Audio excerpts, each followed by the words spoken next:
Hello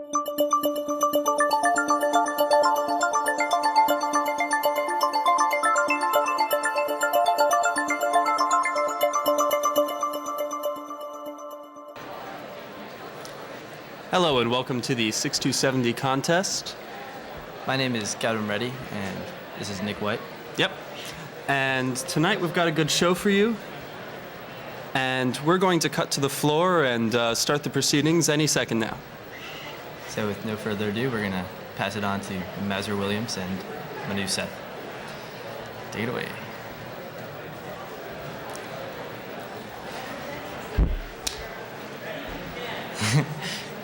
Welcome, Manu Seth. Welcome to the 2002 6270 competition.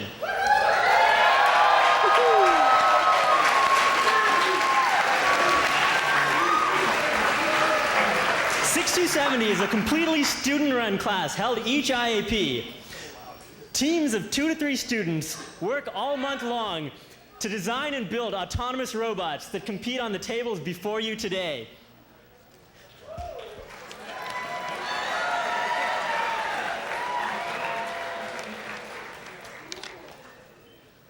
But 6270 would not be possible without the generous support of all of our sponsors. We'd like to go ahead and thank all of our sponsors. Our most major sponsor is the MIT EECS department.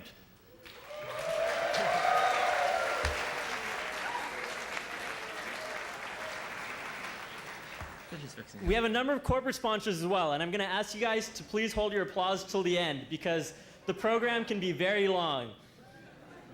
So, our sponsors for this year are the Ford Fund, GM, Microsoft, Seagate, Guidant, Gleason Research, Lego and Lego Dacta, Hawker Energy, Analog Devices, Sharp Electronics, and Newton Labs.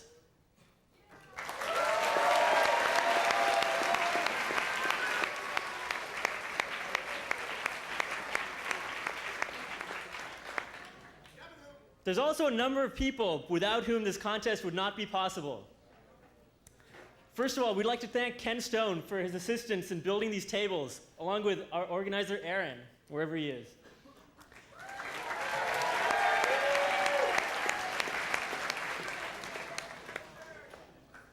We'd like to thank Ron Roscoe and Donald Troxel for allowing us the lab space in the EECS department.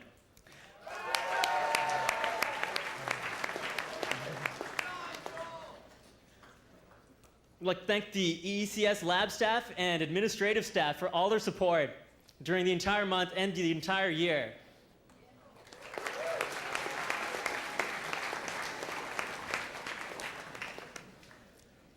MIT Audio-Visual Productions, MIT Video Productions, and MIT Cable for helping with putting this on cable, helping us to put together the video that will come out in a few months, and all of this here today.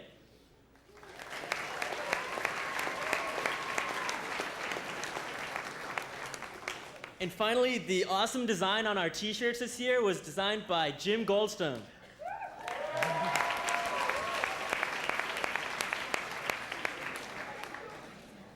So I'm going to go ahead and introduce our 6270 staff now. Our staff is divided into organizers and TAs. The organizers work year-round to design the contest, build the tables, get sponsorship, get together everything that goes into the kits that each contestant gets. And our organizers for this year are Dave Bailey, Jessica Forbes, Aaron Foss, Jonathan Lee, who couldn't be here today, Jan Malashik, Erica Peterson, and myself, Manu Seth.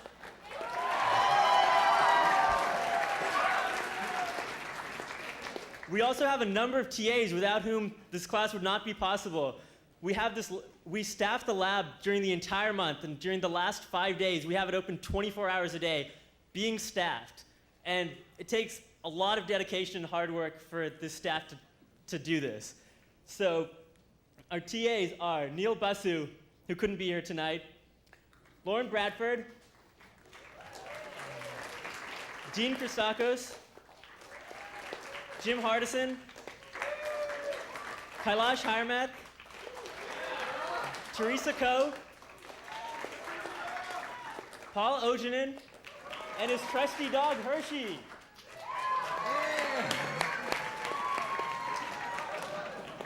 Got him ready, who's backstage, Javid Samyo, Neil Sanchala, Benji Sterling, and Mauser Williams, who will be taking it from here. I now give you the crown. The crown of power. Here we go. It's a tiara, I'm sorry. I've been officially dubbed the Lego Princess. All right, we'll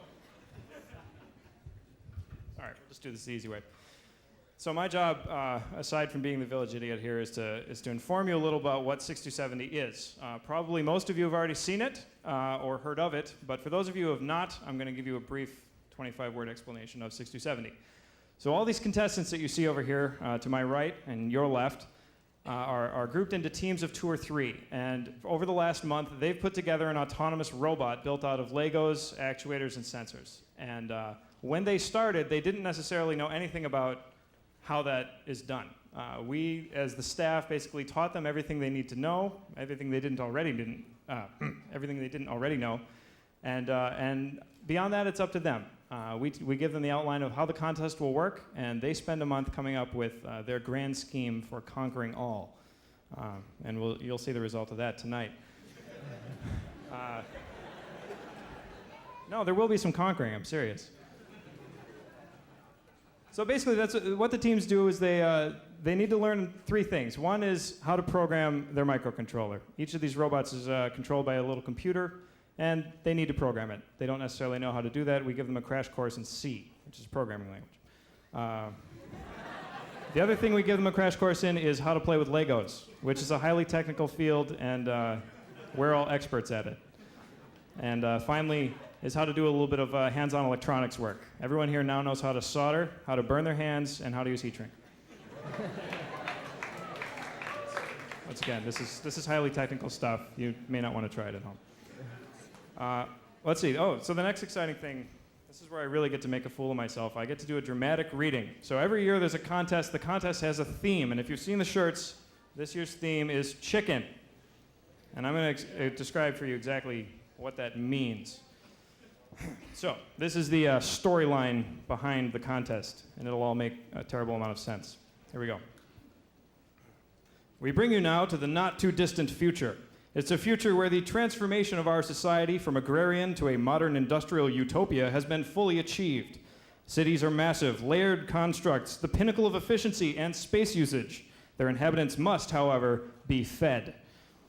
Plain states speckled with homely farmhouses have been replaced by vast rectilinear vats of nutrient slurry.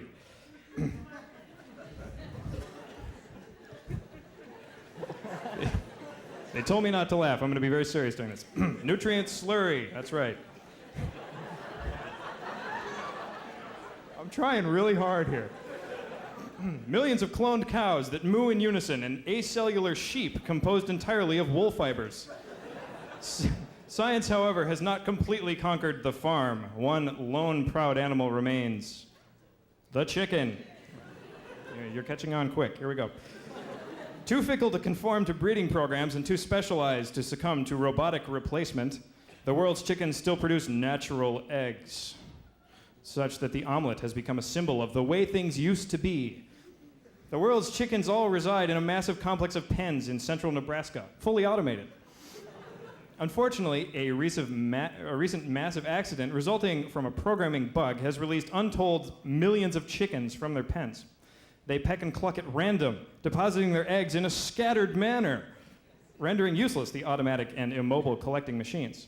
It's up to you to produce the world's first generation of cybernetic chickens capable of autonomously recognizing, handling, and depositing these eggs in the collecting machines before they go bad. You must realize that if these eggs go bad, they could unleash a cloud of noxious vapors worse than any chemical weapon. Time is of the essence. Godspeed. So,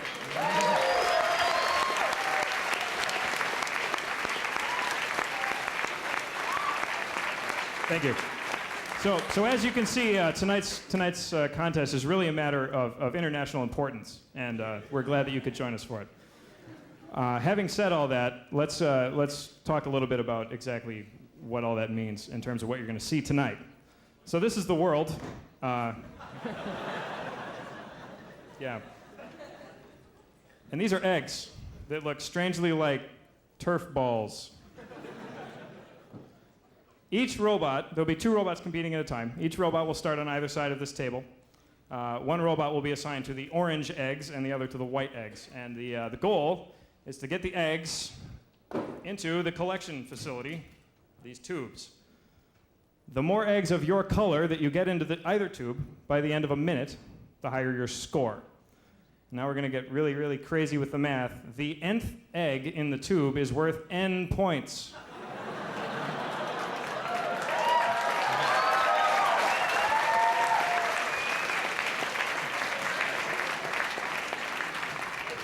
So for those of you under the age of 12, that means that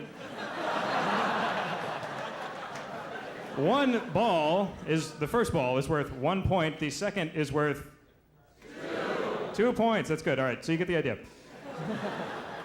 There's a little light here underneath where each robot will start that signals when the robots begin. They will have a random orientation. This block will be randomly placed, and their job is to figure out where they are on the table, find the balls, and deposit them in the tubes. And they have a minute to do that.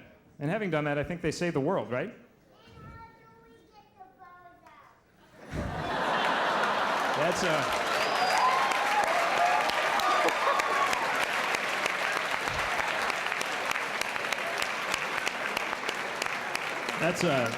That's a highly technical matter, and it's really a matter of national security. I can't disclose that to you. But it has something to do with removing the Lego mechanism at the bottom of the tube.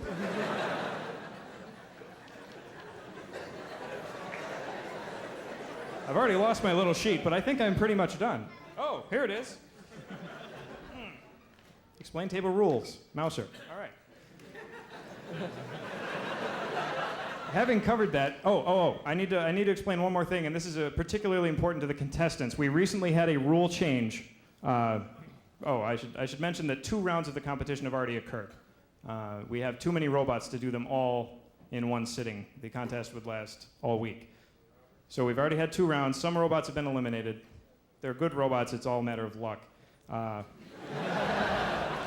Really.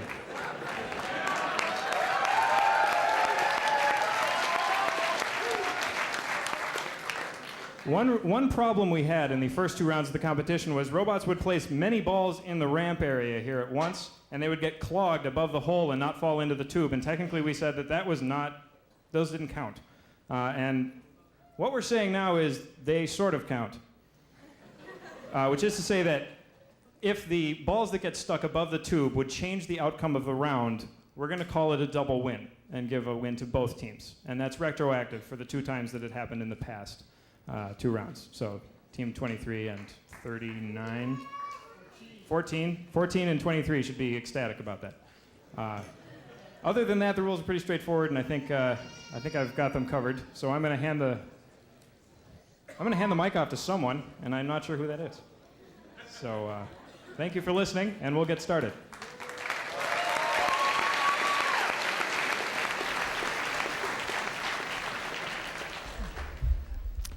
Excellent. Well, this contest, we're expecting some interesting results. After seeing the mock contest, during which there were a number of, what would you say, Grady? Interesting performances. There was one robot, Team 27, they were hopeful. They actually scored 27 points. So, we're looking forward to it. The higher scores in the beginning rounds were 27 and 11. We've actually seen a decline in the scoring, so we'll see how it goes this round. Rounds 1 and 2 were a little less exciting, but at this point, the robots, which are lower scoring robots, have been eliminated, so the purpose of those first 2 rounds means the rest of this should be exciting. Yes.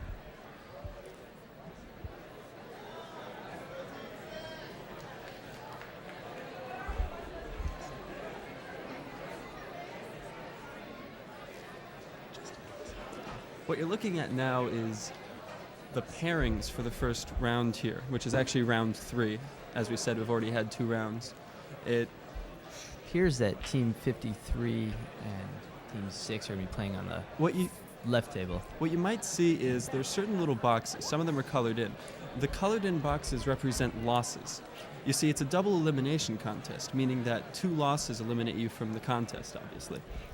And so in the first couple rounds, some of these teams are coming in with 1 loss, putting them at the disadvantage.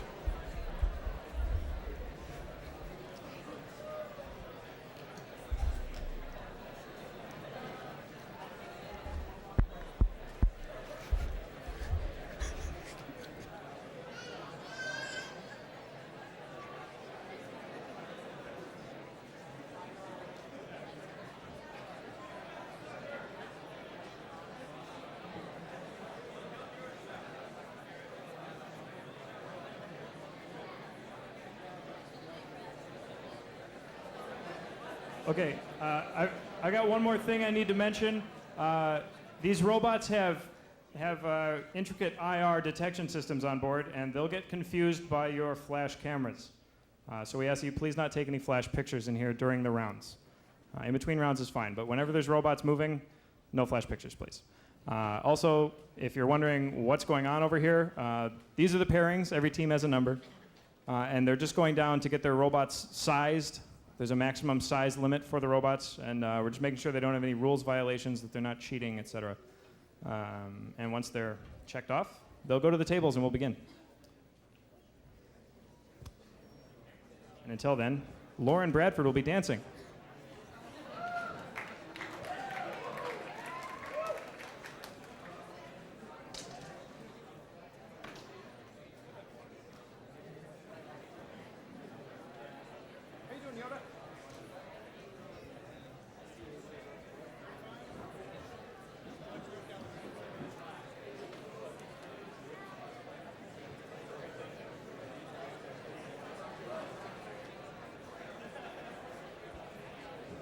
Actually get in here and run there.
We're ready to go on table 1. We have the tortoise versus the little engine that couldn't.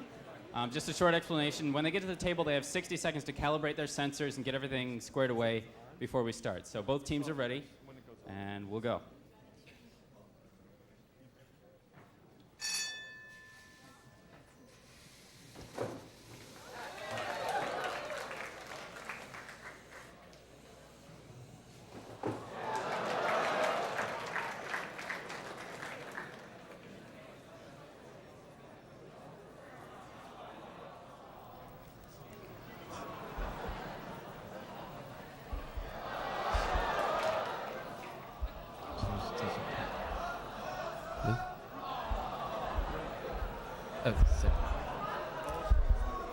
So right here we're seeing the teams. So we're seeing Team 6 versus Team 53. Team 6 is known as the tortoise. It's a rather passive robot. Their goal is to basically stay on their own side. As you can see, they've gotten stuck, so they've accomplished that so far. But well, they're actually all 3 of them friends of mine, and I was talking to them even early on. Their strategy was they just wanted to go and get all the balls on their side and dump them in the bin and be done with it. It appears that Team 53 and Team 6 So that's a victory of 3-0 for the little engine that couldn't, and a lot of effort from the tortoise. Good job. It's the little engine that could is now eliminated. Yeah, it appears 53 has won that. Their strategy was, in fact, to get 2 balls and just be done with it. Now we're seeing table 2. Which is Team 38, the Russian Samurai, versus Team 30. That's right. Team 35, the Russian Samurai, versus Team 38. Flopbot. Flopbot's interesting. all right, They we're actually ready have a here chunk of the robot. on which table 2. Hopefully we'll get to see this. On the chunk of dark robot side. flops off. Yeah. The dark side is Team 35, Russian Samurai. And on the light side over here is Team 38, Flopbot. Here we go.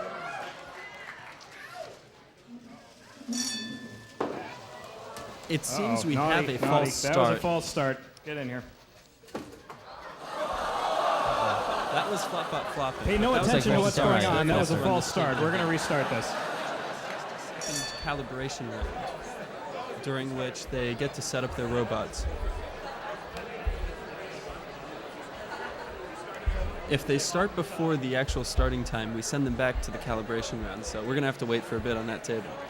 If a robot double faults, then it's automatically eliminated from the round. It's a loss for them.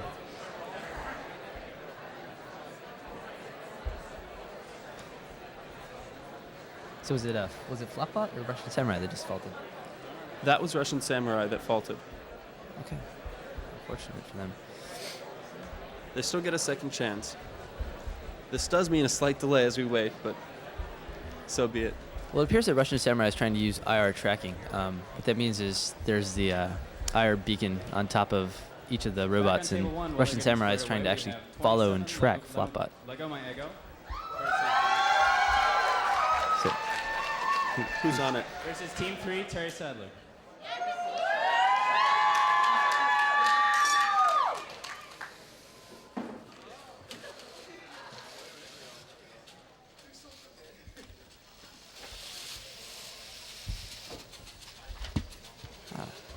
Team 3, this Okay. is mostly the East Campus team, known as Terry Sadler.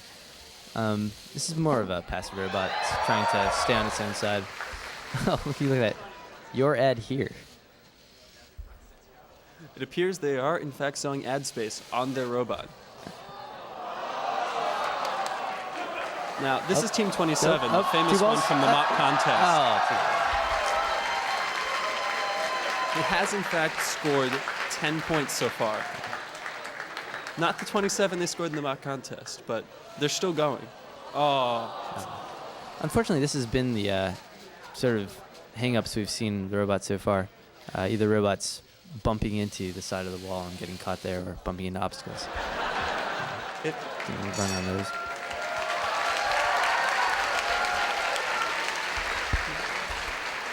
that is, in fact, a 10-0 score. Impressive. They're high hopeful. Back to team 2. We're back to table 2 now. That's a Well, score we have of Russian 10-0 Samurai and for, And Flopbot. I forgot who. Team 53.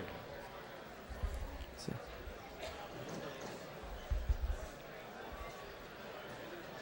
All right. as we're you've gonna already try witnessed, this again Flopbot on actually table tries 2. to It's lower its still trow, Russian steer Samurai its car into the against trow. Flopbot. We're going to arm them here in 1 second. All right, arm them. Try our best to avoid false starting here.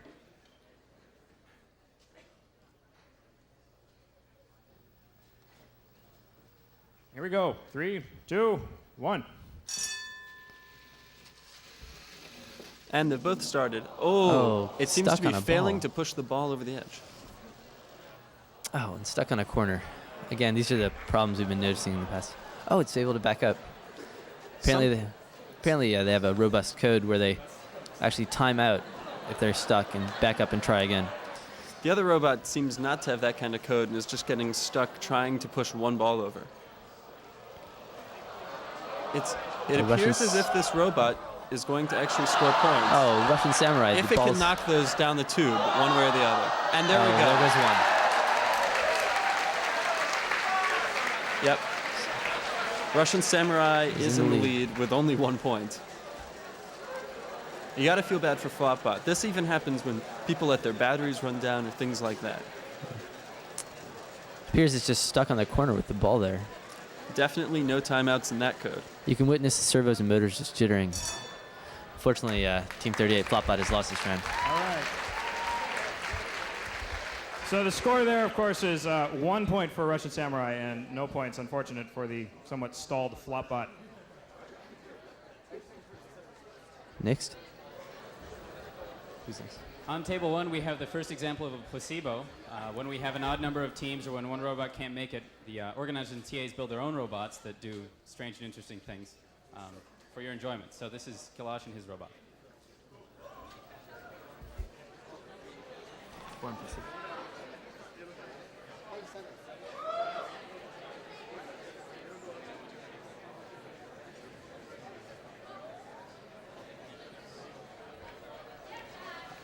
What you see here is our first placebo. It's one of our TAs, Kailash, I believe. He built a massive tank drive with lots of treads.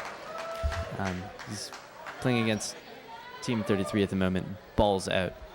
So TAs actually make placebos just sort of as fun. We try and be creative with it or have something decorative. But they happen in competition. We use them in competition mainly because sometimes we have a double win or double loss and you have an odd number of total people competing. And in those moments, that one nearly jumped off the table. Now, the rules for placebos are that they're not allowed to try to actively win the round. As you can see, this TA just tried to create a tank drive that apparently almost drives off the side of the table. Looks like it's hung up for a little bit.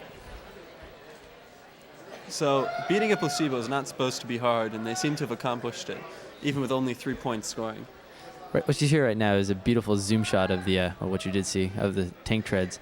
The contestants use a method known as rubber banding the tank treads to get extra traction and get them to hold together.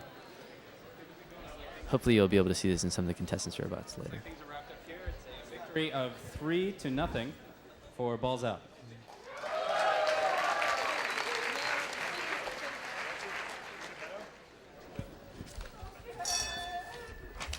All right, we're ready to go here on table 2.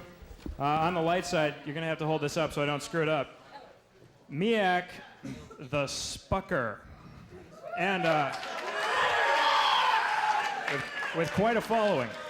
And on the dark side, the dark corner, is Chibetto. Let's arm them. The lights are off.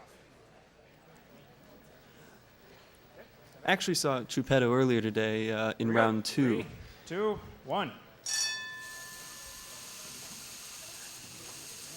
And it actually did surprisingly well, but it's very systematic and precise. It takes a long time to get done what it needs to do.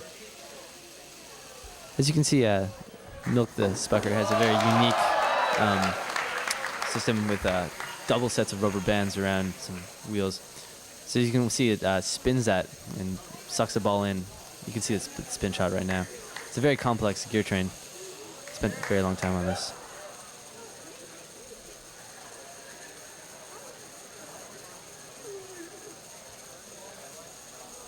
Chubetto it attempts to score as many points as possible. Earlier I saw it get stuck when it literally bit off more than it could chew and tried to jam 4 balls in there. But this time it seems to only be going for 3. And if it gets those in, it's going to have a very high score. Chubetto can only open it up. Come on, Chubetto. Oh, come on. Time ran out.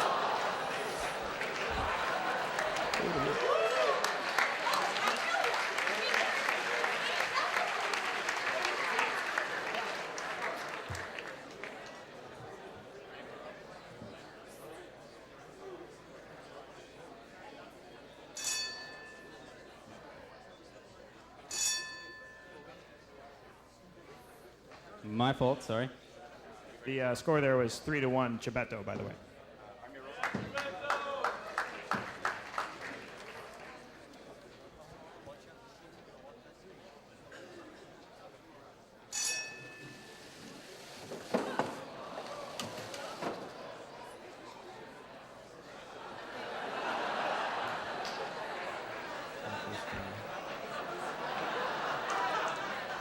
It seems we're looking at 41 versus 36. Stucco versus My Buddy.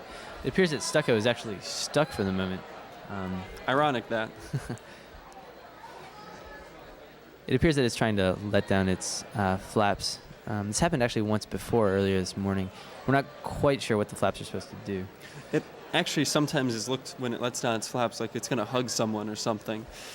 It's one of those warm and friendly red robots.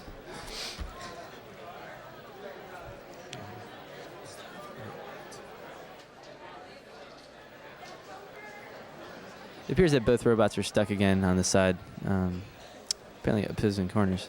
They have a score of 1-1, which would be a double win. This means that both robots advance on to the next round. You'll That's notice a further double on in win. the game that many of the strategies involve putting one ball in. Aaron should say something.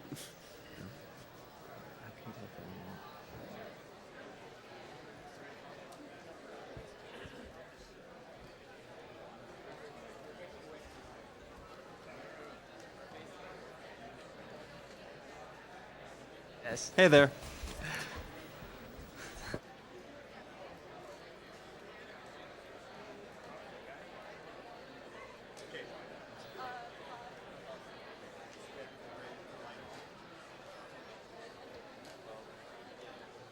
Okay, we're ready to go on table 2. You guys are going to have to help me out here. I don't have everyone memorized yet. Okay, on the light side here is Wild Turkey, Team 26. And on the dark side is Team 5, named Team 5.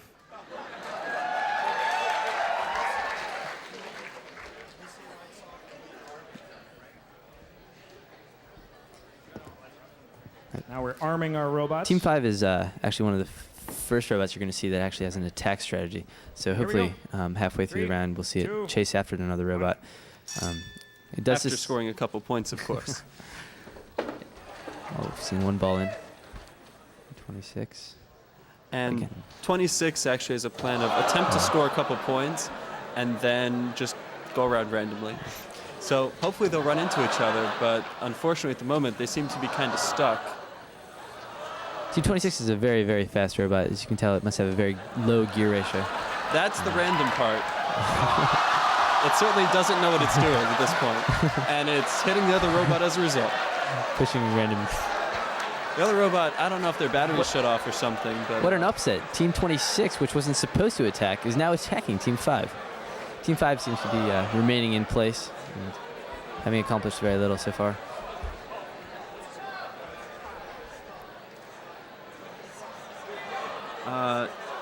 it certainly seems that Team 26 is going to win if it doesn't score for its opponent by accident. Some of the beauty and excitement of the code is that they use the random function. So not only does the team not know what's going on, we don't know. All right. Thanks to a little bit of help from Wild Turkey, Team 5 was able to pull out a double win there. 1-1.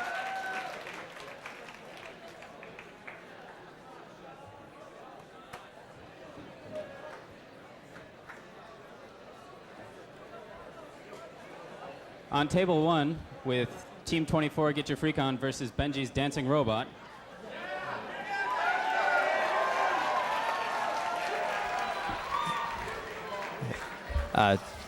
This is the next placebo. This is by Benji, RTA.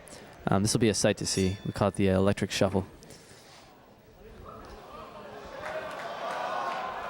It sort of tries to dance around, although as much as I love watching it, it just amazes me that you could even do this because most people have a very hard time with the walking style robots. The other robot seems to have, I think it oriented wrong. It seems to have gone the wrong way. You might notice We've got it's the attempting to play the Macarena, but Macarena. we can't really get that on mic. But it actually slides the handy board on top back and forth as a counterweight to keep the weight over the leg that's supporting the weight at the moment.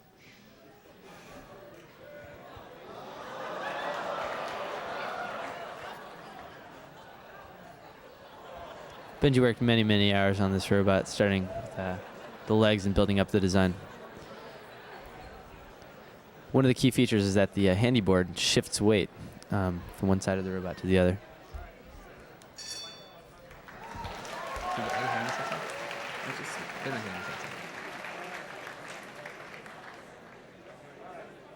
Sadly, Benji's dancing robot is victorious.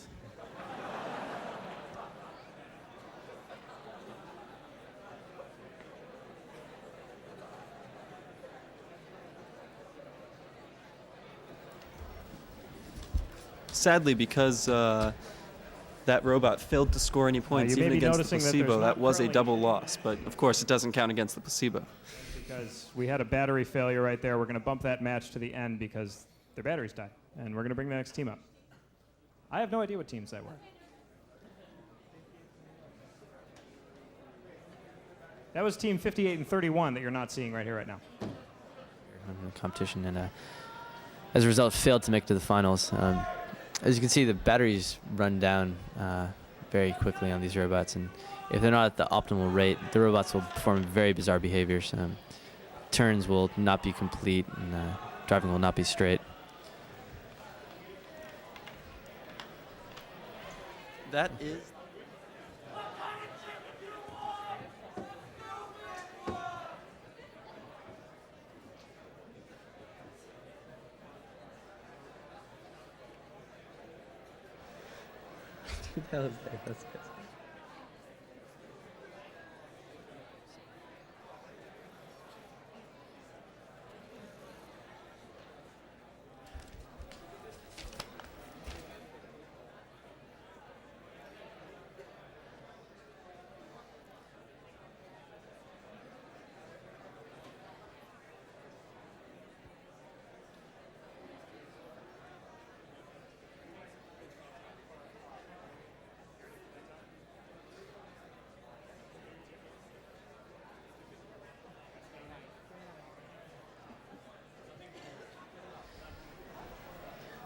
Should we start cussing?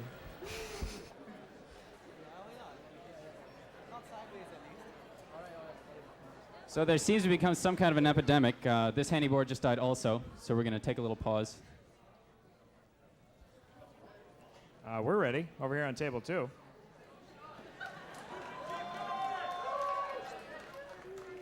All right, so on this table, on table 2, on the light side is team 29, Stupid Chicken. Yeah.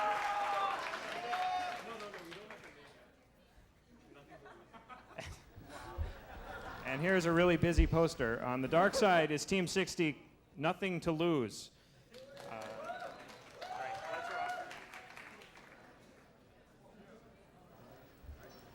So, Team 29 is off we go. called Stupid Chicken, and very randomly, they actually had stupidchicken.com registered like 2 years ago, and just found this was a great use for it.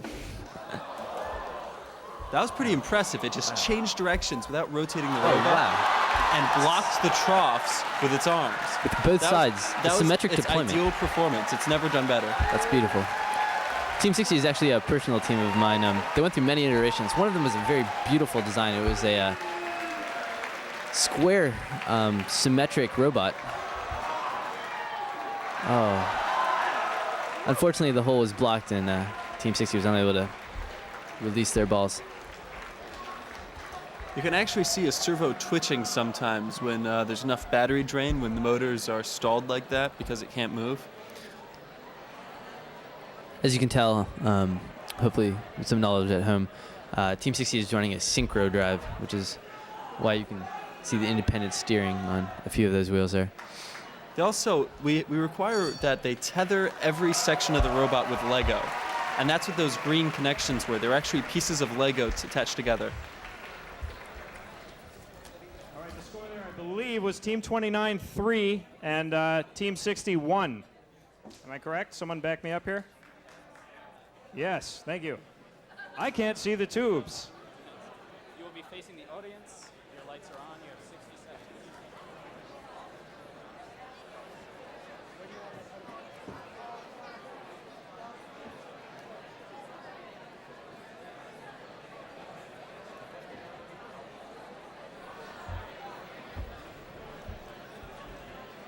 The white-haired man on the left there is Ron Roscoe from the 6111 lab. He's everyone's favorite teacher, really. Yes, definitely.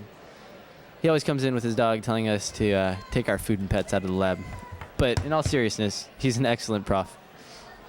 He actually walked in today while the TAs were eating cookies in lab, and we tried to palm them and act nonchalant, and then he made some snide comment about how we were eating cookies in lab, and we felt very ashamed. And then he took a cookie and walked off. It's certainly fun to work in his lab.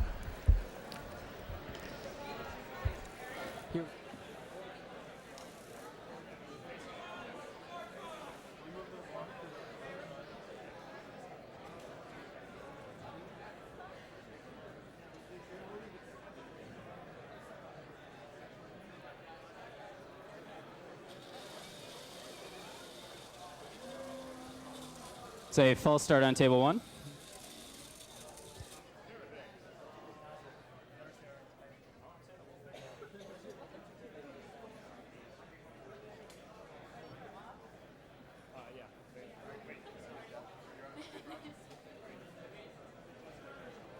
You'll notice that false start coincided exactly with the camera flash, so please don't take flash pictures. Thanks.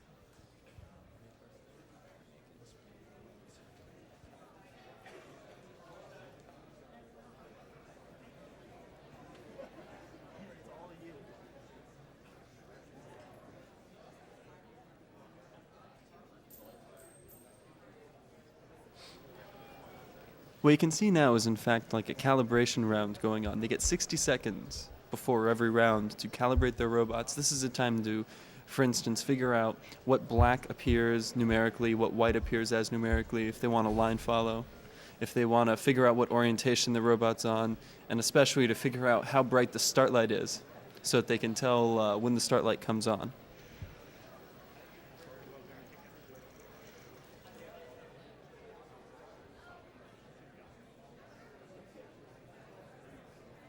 So on table 1, we have SMRT bot on your right and Bite Me on the left.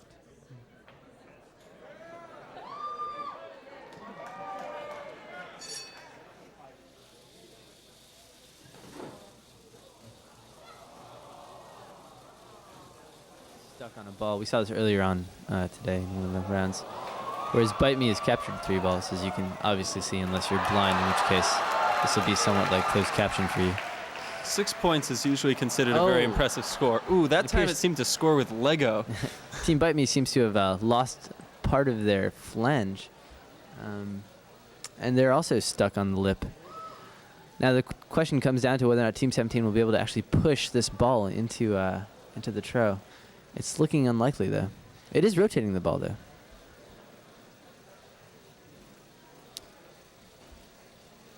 Apparently, SmartBot wasn't equipped with the code, the more robust code we were talking about earlier, which has timeouts. In a case like this, it would, most teams would back up and then run at the ball again. But, you can see there are 4 balls there on Bite Me's side. That's 10 points. That's a very impressive showing by any robot in this competition. Yes, we'll be looking to see Team Bite Me later on in the finals. 10-0, Team 11 wins. Okay, over to table 2. On the dark side, this is Team 8, Hungry Hippo.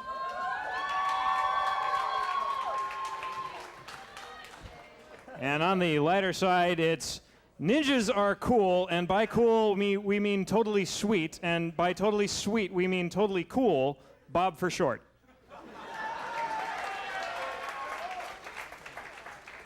All right, let's arm these robots. Go for it. All right, ready? And off we go. 3, 2, 1. So ninjas are cool, etc., etc., etc. They're actually inspired by a website called ninjaburger.com, or I think it's something like that, where the tagline is, "We will deliver your food in 30 minutes or less, or else we will commit seppuku." Riled by the TAs, this team took on the name. As you can see, they are actually ninja lightning fast. Unfortunately, it seems that a servo is, stuck. That robot is trying to jump off the table. Oh, now they've got timeouts programmed in. They're trying to back out of there, but they're stuck. They've got a wheel over the lip. They're not going to dig their way out of that. If only you could have four-wheel drive. Still good in you. Unfortunately, we only allow 3 servos per robot based on the price constraint. Hence, the only all synchro drives you see are triangular robots, which we might be able to see one later on this round.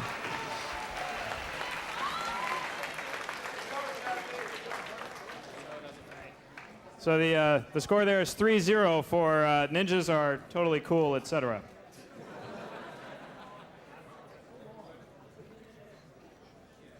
It's a full start on table 1.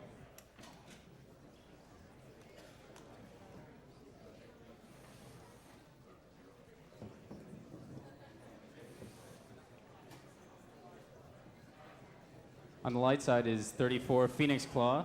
On the dark side, it's Peon.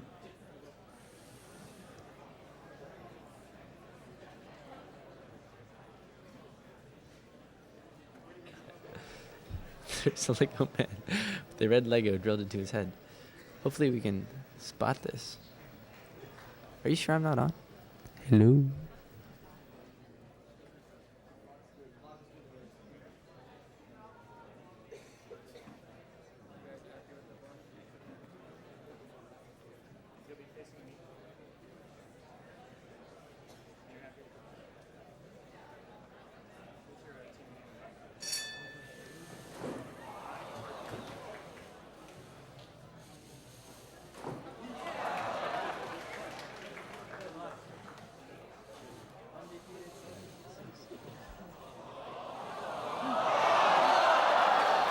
What we see right now is Phoenix Claw having put 4 balls in. Very fast robot. Apparently they have the feature of having a Lego man with a red Lego drilled into his head. Hopefully we can get a zoom up of that shot. This round appeared to be over within 10 to 15 seconds. The majority of what happens in a round is decided very early on, as you might notice. Sometimes robots will attempt to do something in the late end game. In fact, part of the design of this contest, with the ball points higher depending on how many balls are in the tube, was there to encourage that. It's unclear what exactly we are looking at, but some kind clearly of bull. Anyway. It has something to do with the Phoenix Claw.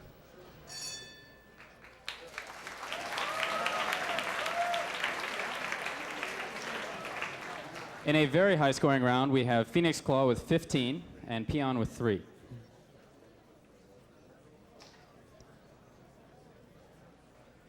All right. I'm turning the lights off. Go ahead and arm these. On the light side here, it's Team 9. Tell me again. Overachievers.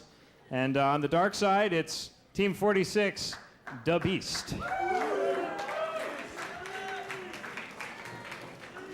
3, 2, 1. Wow, that's an excellent start for, I guess, is that Overachiever?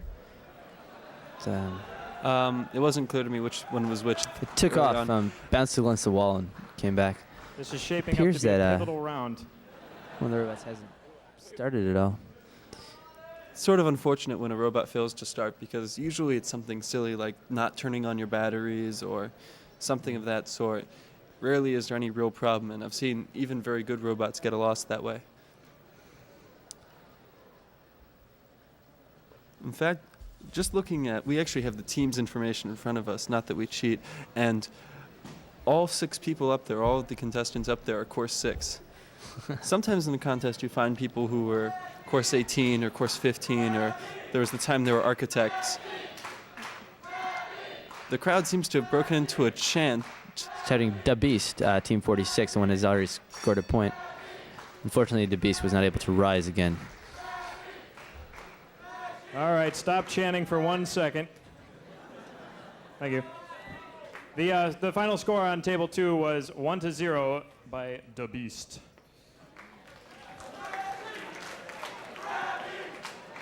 Please resume chanting.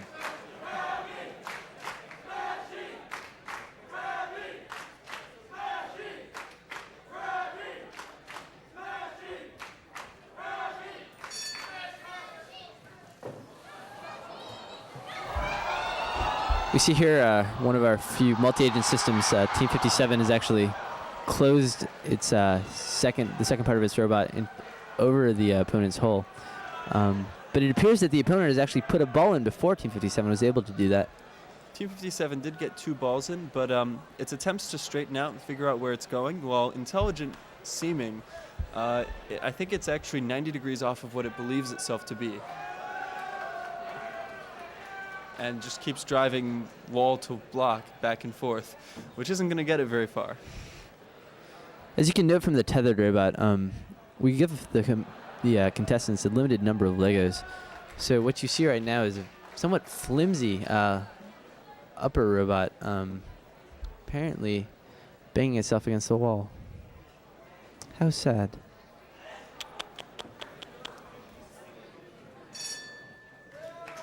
That was Dino with a very skilled 1 point, and Smashy and Grabby with 3 points.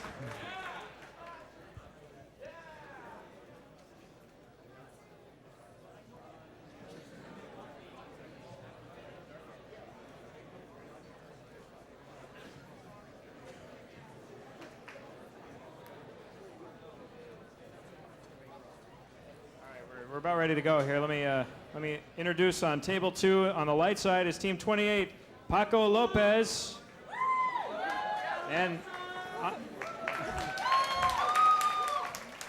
on the dark side is Team 12, Eileen Forward.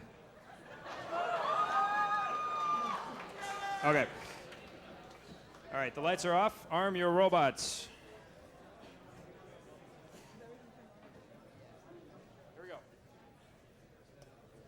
3, 2, 1, go.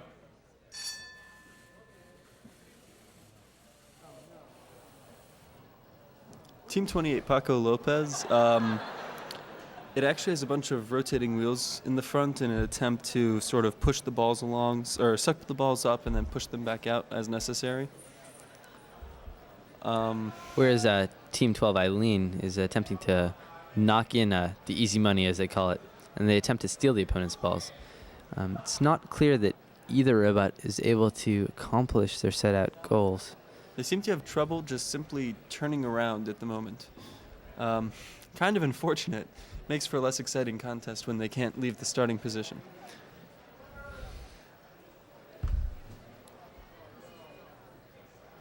Come on, Eileen. I believe they call themselves Eileen Forward because at one point when they try and push a ball in, they hit the edge so hard that the whole robot tips over slightly, but we're not going to see that here. Okay. Appears that neither robot there's was a able special to- circumstance that happened here, and I just need to tell everyone about it before we mark the scores and you think we're weird. This robot here on the left, Paco Lopez, never started, and its IR beacon didn't come on, and that's a violation, and therefore they're disqualified. And according to our rules, if you get disqualified, your opponent wins regardless of what happens. So Eileen Forward takes the win there, 0-0.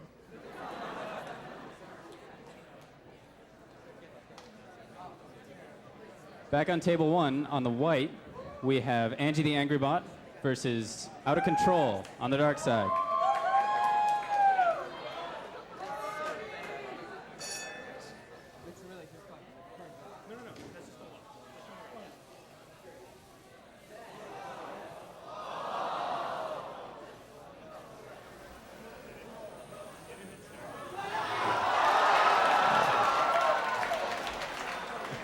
If you actually get close enough, you can see they sort of...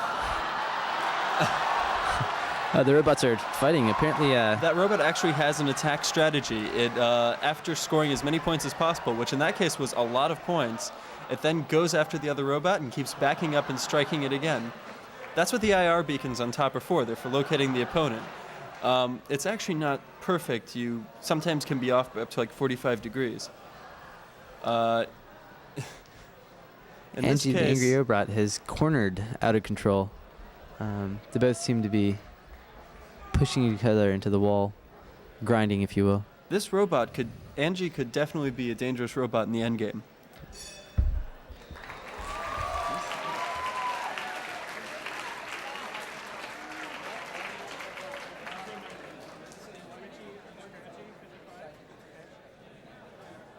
Ever seen. one more time. That's the best example of IR tracking I've ever seen. Probably the most violent round as well. We had a score of 6-0 for whoever that was on the dark side.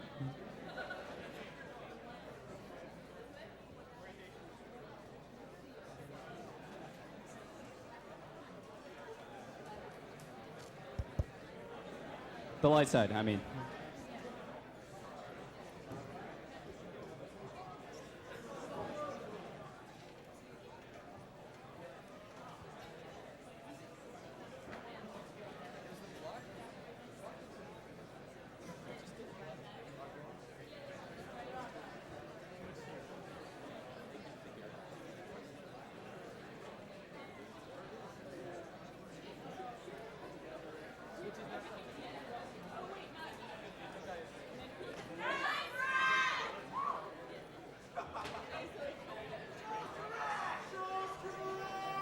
All right. It appears Twitchy and Scratchy, Team 55, friends of mine from East Campus actually, have a very interesting robot. They have a skateboard, so hopefully we'll be able to. Scratchy featuring these superfluous carnivorous chickens. All right. And representing the dark side is Team 49, Nice Rack.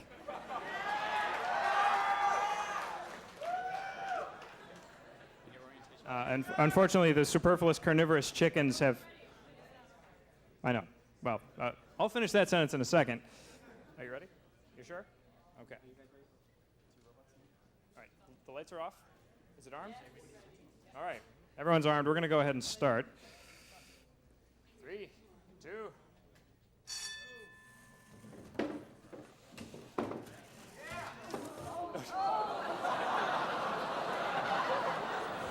It seems that robot didn't turn as much as it was expected to, and just failed to get where it wanted to go. What we're looking at right now is Team 55, Twitchy and Scratchy. They actually have a skateboard type robot. It actually drives off the original larger size robot. Apparently it's stuck on a ball trying to move it. Earlier in the day, this team lucked out. Actually, their skateboard robot was supposed to go inside the tro and actually moved all the way across the other end, blocking their opponent from putting any balls in, allowing them to continue on to this round right now. It appears we have more than just balls in the container. Nice Rack seems to have left some of his rack inside the tube. You gotta wonder if that's part of their strategy or not. All right, that's a double win. It's a tie 1-1.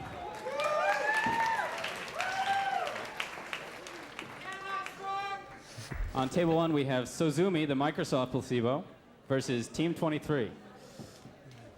On the dark side with Microsoft on the light.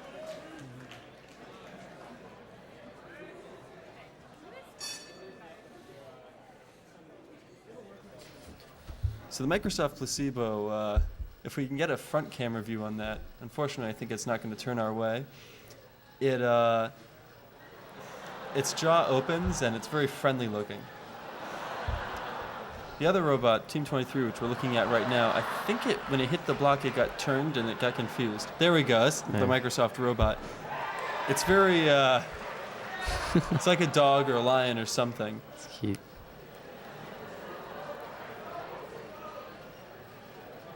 What's really funny is Team 23, their strategy was to first dump the obvious balls in, and then attack the other robot. Now, I would think it hilarious if they attacked the Microsoft placebo. Look at the jaws on that thing. If only they had time to put some fur on it or something.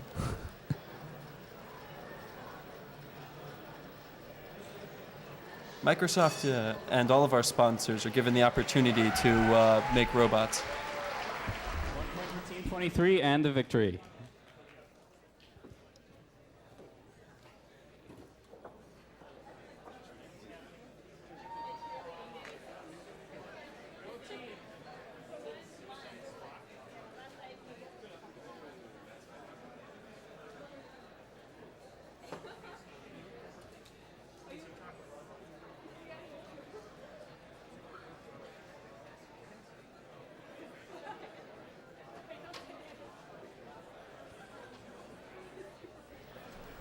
Team 14 is a key team to watch. We've watched them for the last few weeks. They put a lot of effort into building their robot, and they consistently showed up in lab every day, putting lots of work in. Their name is Suicide Spock. In the past few rounds, we've seen Team 14 put in 5 balls, 4 balls. We've had a false start on somewhat table two. upsetting yet overturned victory. Team 14 put 4 balls in at once and clogged the hole. Fortunately, the staff was able to realize the error of our ways and allowed them to win that victory.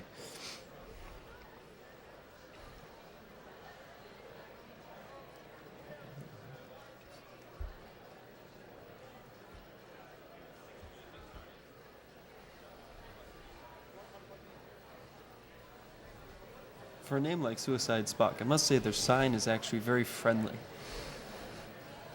They're very nice girls. They were hanging out in lab today drawing it.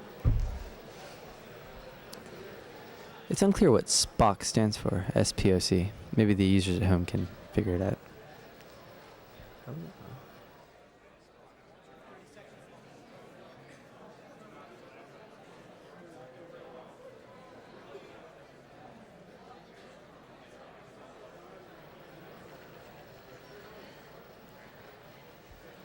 On table 1 on the dark side, we have Chick-fil-A, Team 25. On the light side is Pinchy.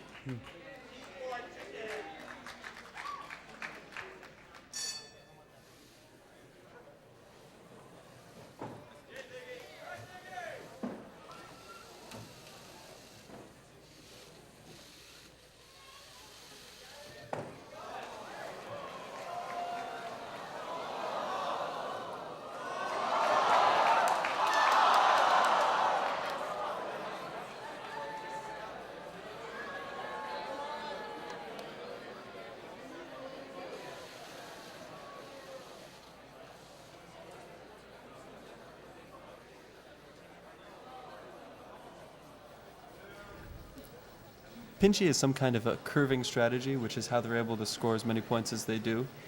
They just sort of sweep the board and try and get as many as they can in their little container in the front and shove them in.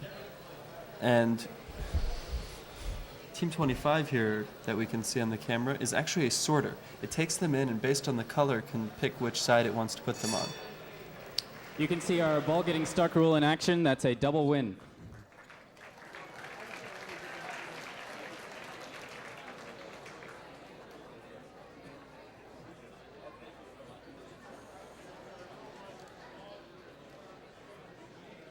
Okay, on table 2.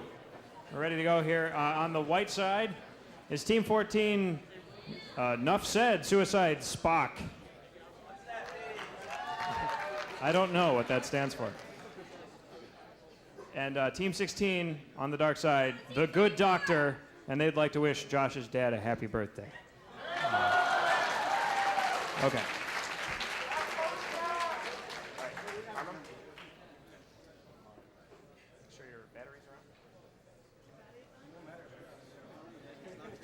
All right, here we go. 3, 2, 1. So, the Good Doctor's original name was Dr. Otto van Schnitzelpuss Kranken de Schackmeyer. So, the origin of this name is the Otto van is the drive system, 2 independently positioned and driven wheels. The Schnitzelpuss scissor defense mechanism, and then there's the crank and one-way gates for ball capture. What I really want to know is what Schackmeyer is. Perhaps Jacob Hyman, Joshua Korn, or Eric Verde could let us know.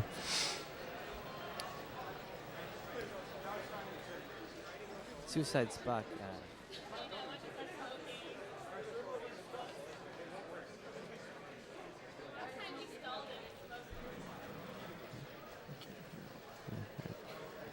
Sometimes I hear what it's all the time.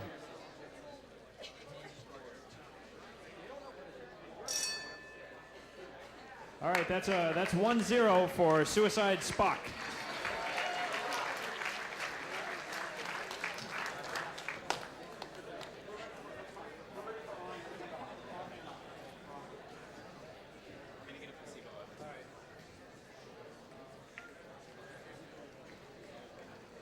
In the lull, Team 31 wanted me to wish Jeff Shu a happy birthday today. So, happy birthday, Jeff.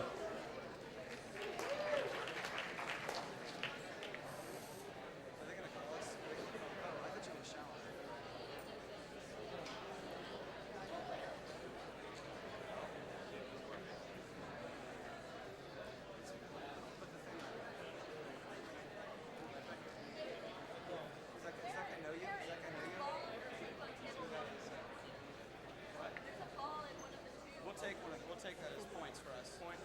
Points. Missing a ball? Yeah.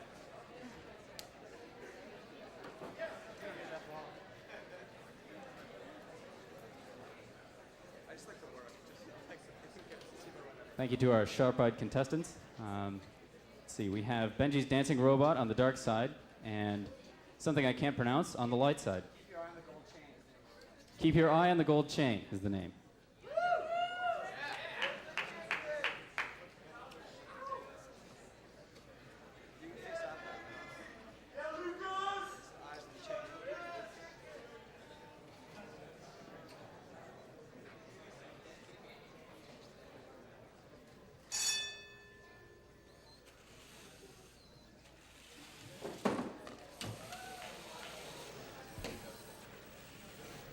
So Team 31 is actually off to a solid start there, collecting the balls, the two easy to collect balls, and they're actually they seem to be line following. In fact, Apparently doing a good job this time.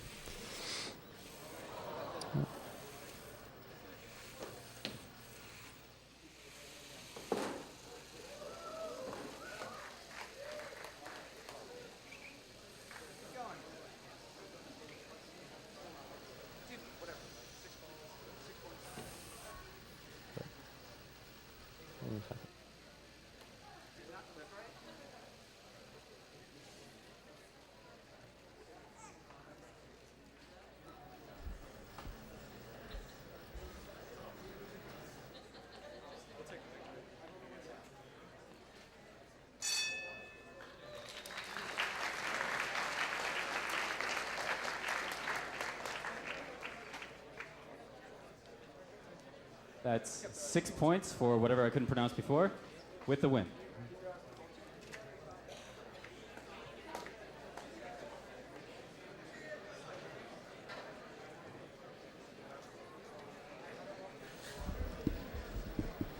while we have a moment here, while we're waiting for another robot to hit the table, I'd like to talk to you about how the competition.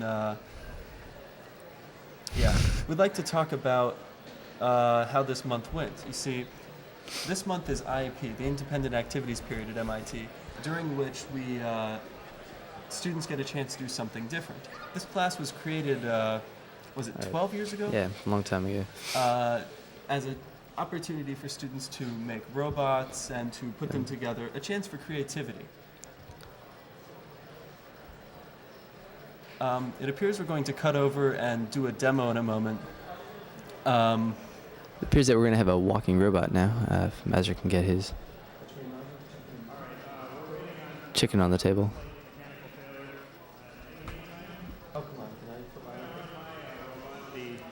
What did we decide this was called? The V12 freaky Yoda chicken robot thing. And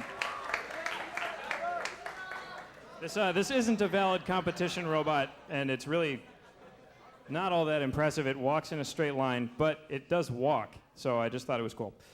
And here we go. And this is a working V12 in the front, by the way. Here we go. I have no idea if this is going to jump off the table or what, but we'll just see what happens. So, as Mauser was working on this in looks a little lab, low on power. we actually came across a And Yoda creepy. doll that we Like, had. can you see that his head is freakish? Look at him, he's weird. We disassembled the Yoda doll, Yoda is down, man down. and we found this would be a good use of his head, although it appears it died. A little bit of misbalancing. All right, oh geez. Yeah, He's more he's not hand looking now pretty. than So Yoda. this is my first walking and falling robot.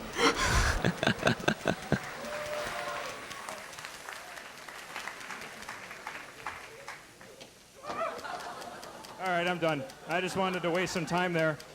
Oh, this sounds horrible. Kill it. All right, well, thank you. That was Yoda, the V12 walking super robot.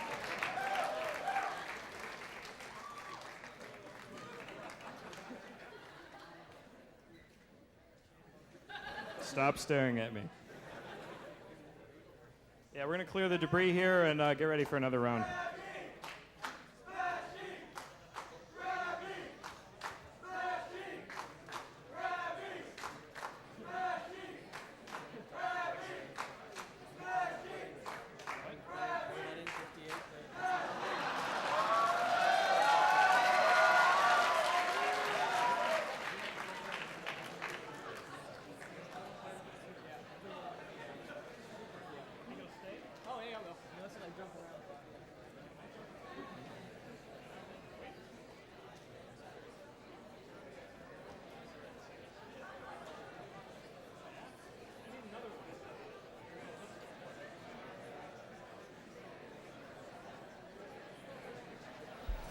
So you can see that sign there is some teams got eliminated early. All the teams still show up for the competition, of course, because it's exciting to watch. And it's sort of fun seeing the teams that show up and cheer for their other classmates. That team's sign said that they had lousy sensors. We're about to go to a new round, though.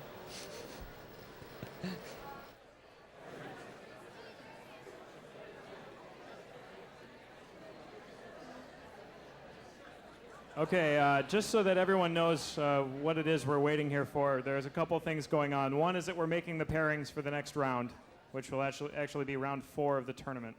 And the other thing is that we had a team that had to get a new handy board, and they were drastically trying to get their robot ready in time, but now they've broken something. So it's a terminal failure, and they'll be assessed a loss.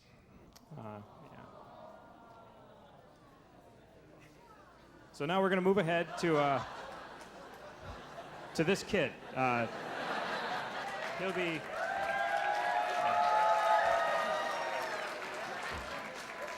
He'll be providing the halftime entertainment during the show. Yeah. As soon as we get the pairings for round 4 ready, we'll be back with more robot action.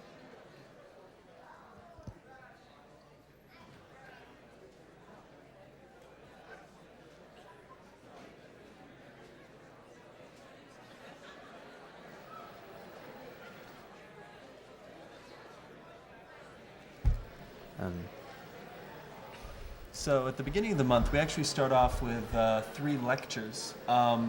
It's strange. This isn't a very normal class, as you might have guessed. We have a lot of time just spent in lab working on the robots, for the contestants working on the robots. But we do have 3 lectures during which we try and teach them everything they might need to know. This is actually a lot of material. First, they have to know, as silly as this sounds, how to build Lego. There are many people who, I don't know, maybe they didn't play with Lego in their childhood, but they just don't know what they're doing. And we sort of teach them the idea behind putting together the Lego and structural notions and bracing it.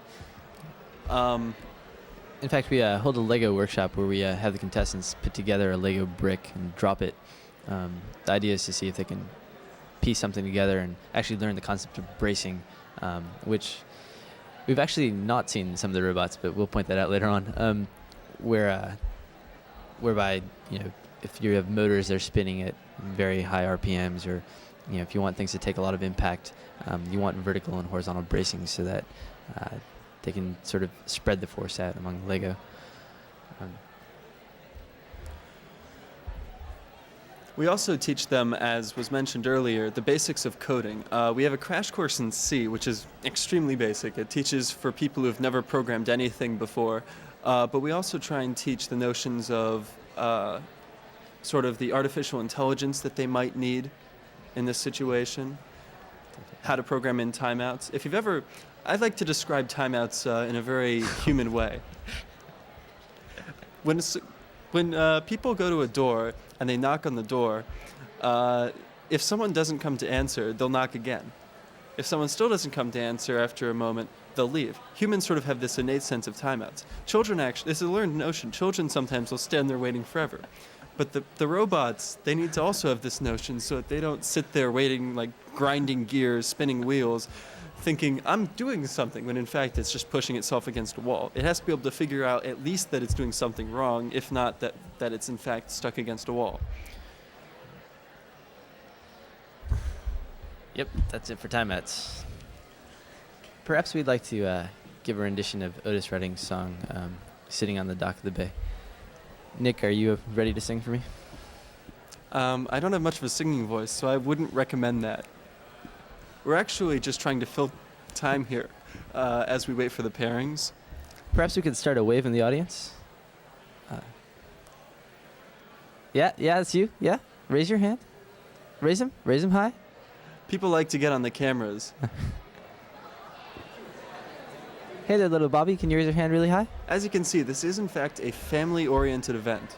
For that reason, we end up at times censoring names and things, as you might guess. These are college students after all. Full of hormones, these young kids.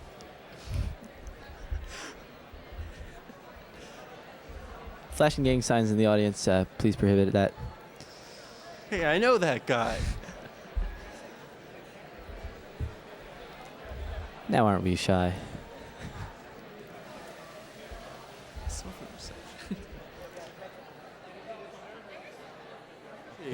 Just above where the camera is currently pointing is a former organizer wearing a RoboGolf shirt.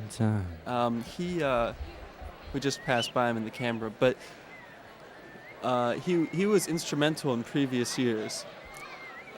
He actually helped design the IR beacon along with one of the current organizers.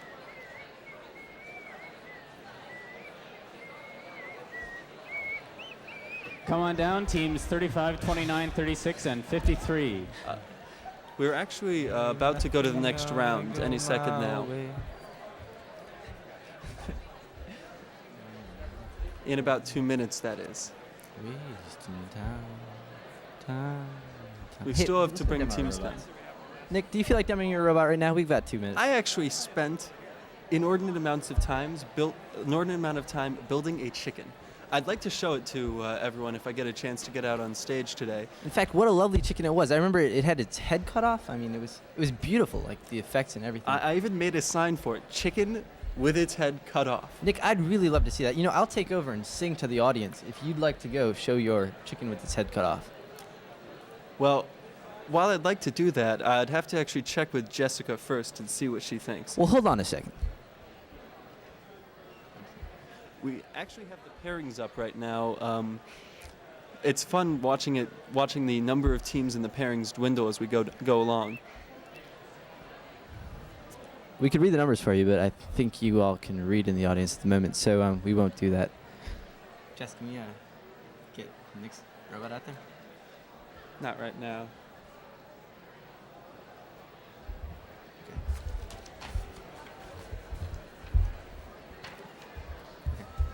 Sorry about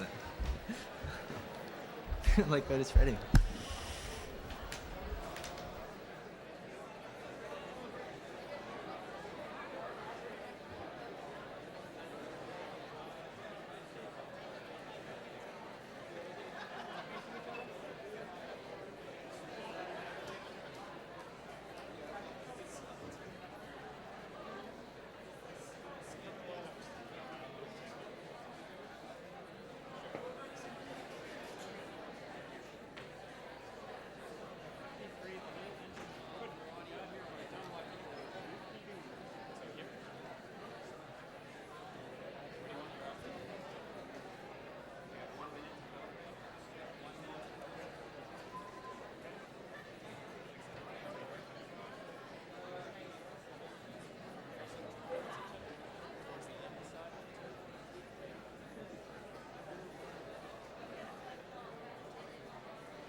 Okay, on table 2, we're about ready to start here. On the light side is team 53. Go ahead and hold your sign up here.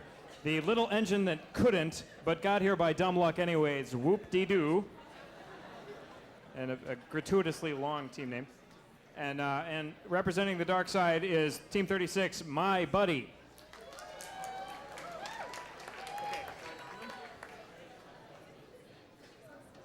And off we go, beginning round 4.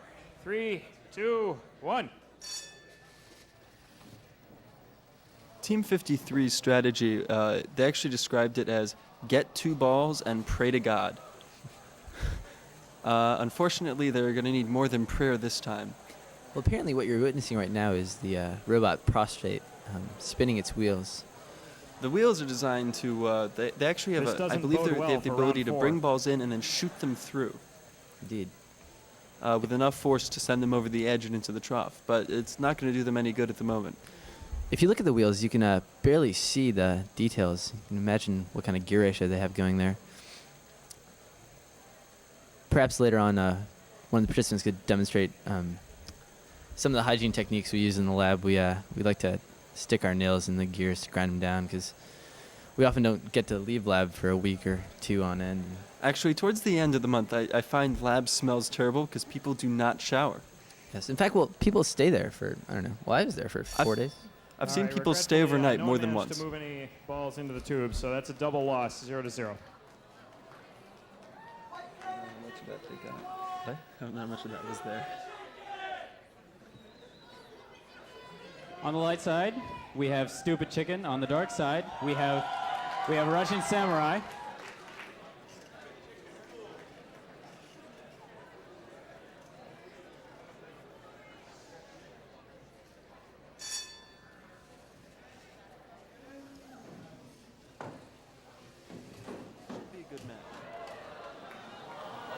Oh, unfortunately, Stupid Chicken was stupid. It's supposed to get towards the center and it's supposed to deploy devices that will block the goals, but it seems to have failed to do that. And the Russian Samurai... It's struggling. It seems to have captured a ball, yet it's still trying to turn and place the ball in the throw. Those are those devices. You saw them there. It's attached with the green tethers that are supposed to go down and block both troughs, but they didn't center their robot first. This is currently a 3-1 win on their part anyway. Oh, hopefully Russian Samurai can reorient itself. If it can push the ball in, it'll...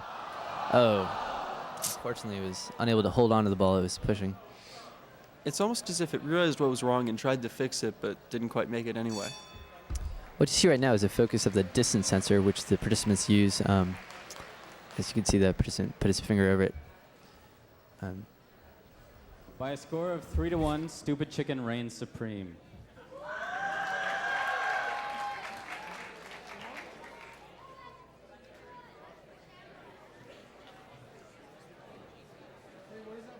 All right, we're about ready to go here on table 2.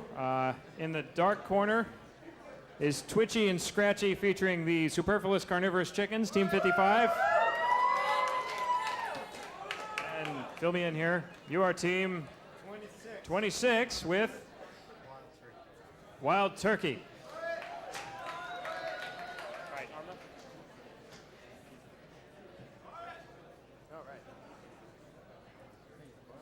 All right, here we go. 3, 2, 1.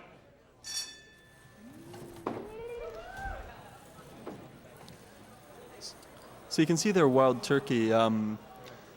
Well, it attempts to be wild, so every so often, if it can't figure out what's going on, it'll just go crazy and hit something. It actually shifted the block by hitting it hard enough. I think it got a wheel over that time or something. Here we're witnessing the Twitchy and Scratchy skateboard coming out, apparently trying to attack. I don't think it knows what it's doing, but I find it great that they actually have all that tread acting on a reel and whatnot. Yeah. Makes an excellent tether.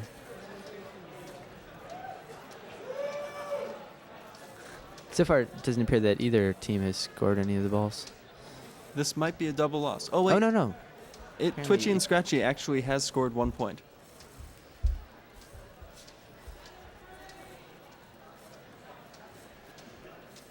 It's as if it's a friend or something. All right, with the that's other 1-0, robot. Twitchy and Scratchy.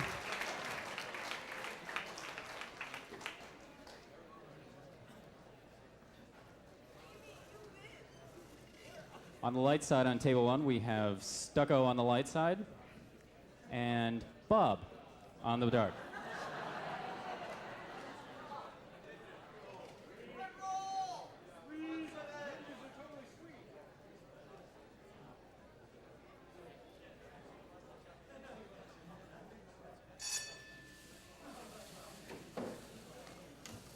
It's a very fast-paced round. It appears both robots are actually moving and attacking, attempting to do something at least.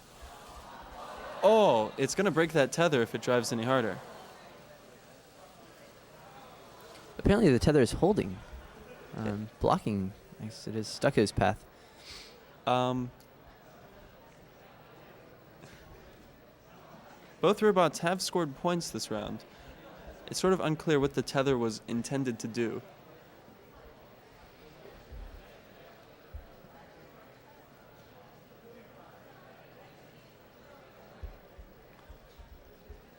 Action has ceased, but there's still 20 seconds left, so.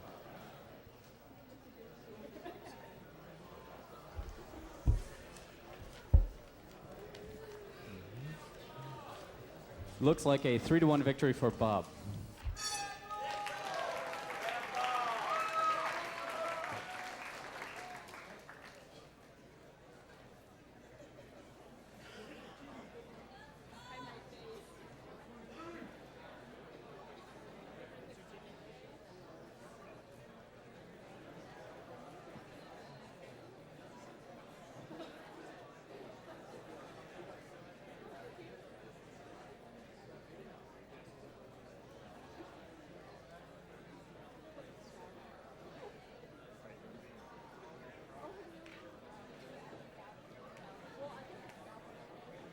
All right, so we're about ready to go here on table 2. I'm going to go ahead and turn the lights off. All right, go ahead and arm your robots. On the light side, it's Team 14, Suicide Spock. And on the dark side, it's Team 23, Team 23. Here we go. 3, 2, 1. We're hoping to witness a difference in strategy on these parts. Team 23 is actually attempting to only put one ball in and then attack the other robot, whereas Suicide Spock's goal is to, I guess, less competitive. It's actually attempting to just put in as many balls as it can. Unfortunately, both robots appear to be stuck again, either on the blockade or on the wall. It has a ball trapped in there. I think it's supposed to, but it doesn't seem to be helping.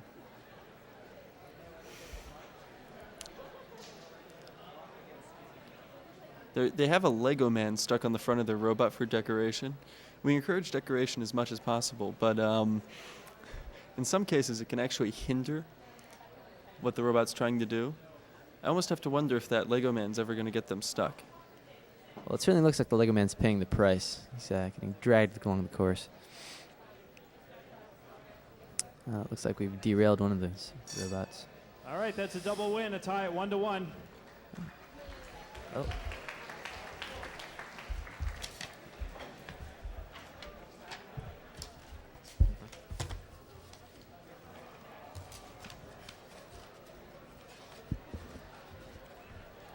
My lucky day.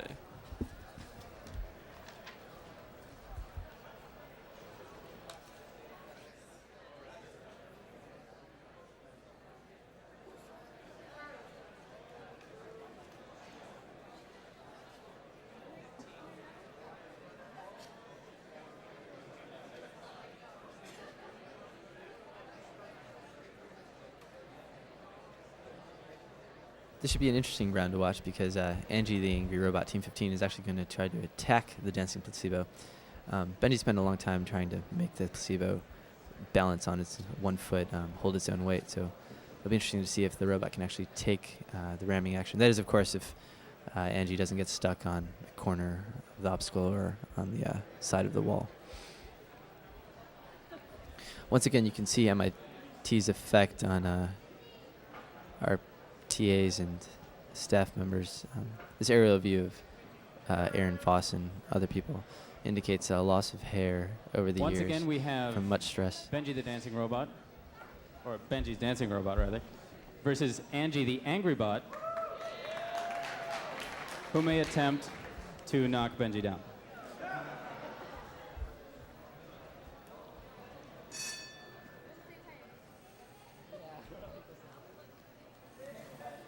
So Angie is deployed now.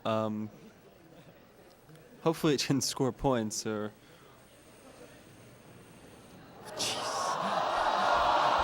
I'm not sure, but it may have just scored for the opponent.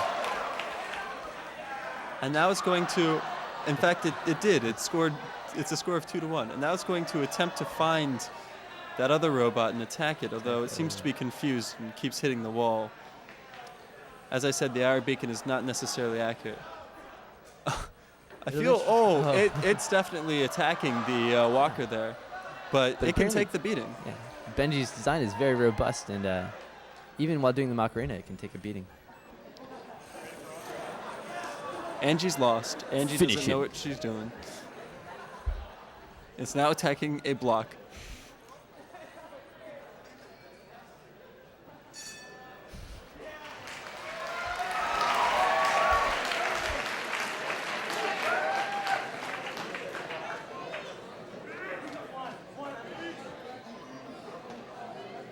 Once again, channeling a lot of anger. Angie gets the win. All right, over on table 2, representing the dark side is Team 46, Da Beast. And up against them in the light side is Team 44, Pinchy.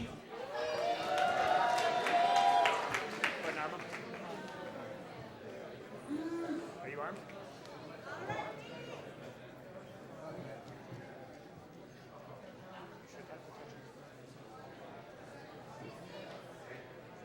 All right, here we go.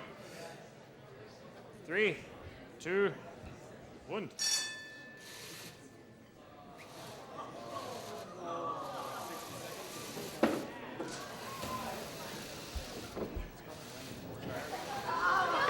So Pinchy is going out and scoring points very effectively there. It actually holds the balls as much as possible using the weird arm structure. I think Da Beast, Team 46, has failed to start.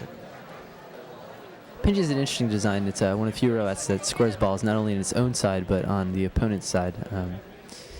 Obviously, one of the strategies contestants have considered was not only where they place their balls, but the amount of time it takes for them to place them. And further on in the round, they might encounter their holes being blocked, but they do score more points.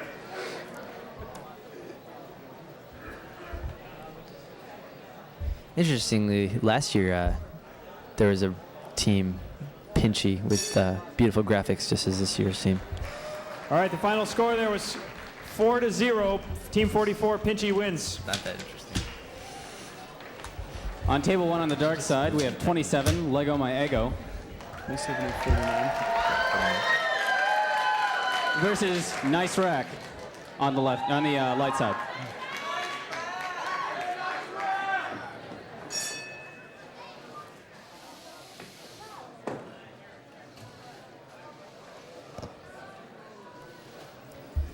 Lego My Ego actually scored the highest number, I believe, 27 points so far in this entire, I guess, rounds of competition. It was on the first day of competition, actually.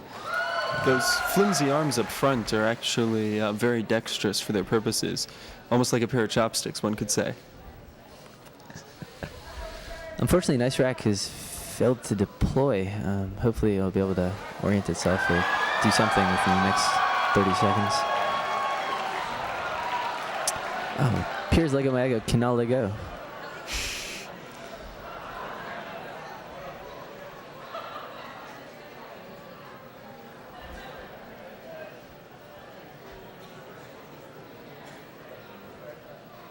You might notice these robots are sort of a mess of wires. It's often very difficult to contain it all. With a score of 10-0, that's another victory for Lego My Ego.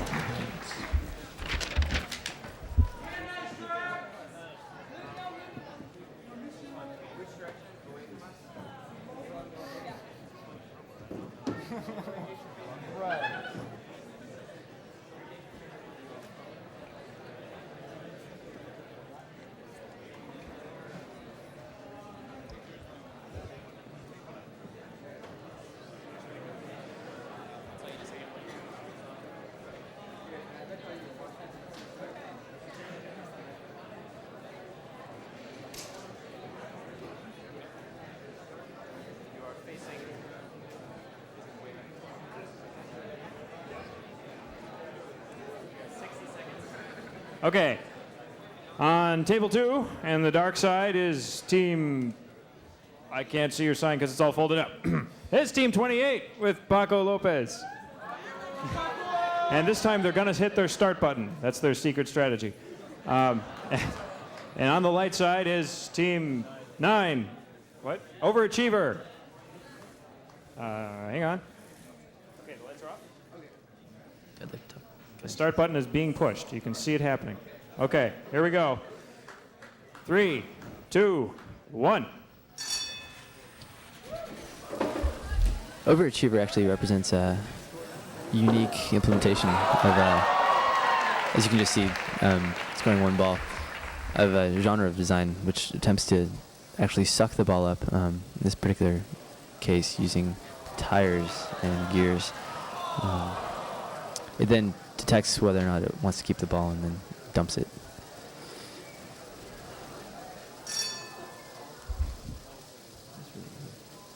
That was not 67. I don't know what that bell was. That wasn't us. Stop ringing our bell, table 1.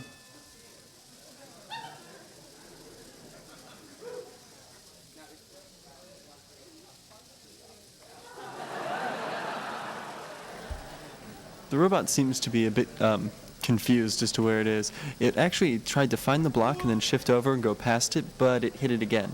All right, this should be the actual bell to signal the end of the round. Thank you. Final score there, 3-1. Paco Lopez. Table 1 on the light side, we have Hungry Hungry Hippo. On the dark side is Bite Me. And now the bell I meant to hit.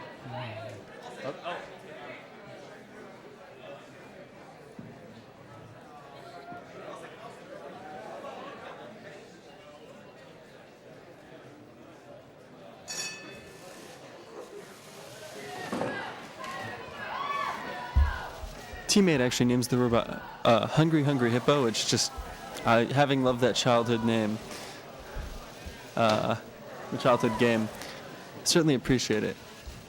They both have very defensive strategies, just sticking to their own side and scoring as many points as possible.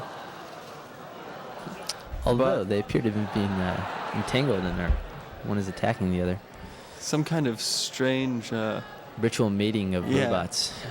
As you can see, the blue on red and red on blue do match. I think all the robo chickens are actually supposed to be female, just egg producing robots and gathering. But as we know, sometimes the female sex can also go for the female sex. So we have hungry, hungry hippos of the lesbian sort.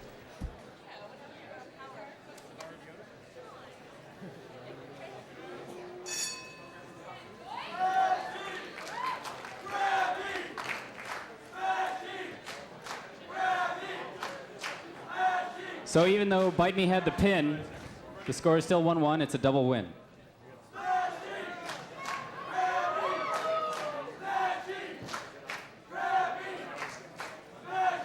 All right. On table 2, in the dark side, what's your team number? Is team 13. Grabby. Smashy. Yeah. On the light side is team 38, Flopbot. Lights are off.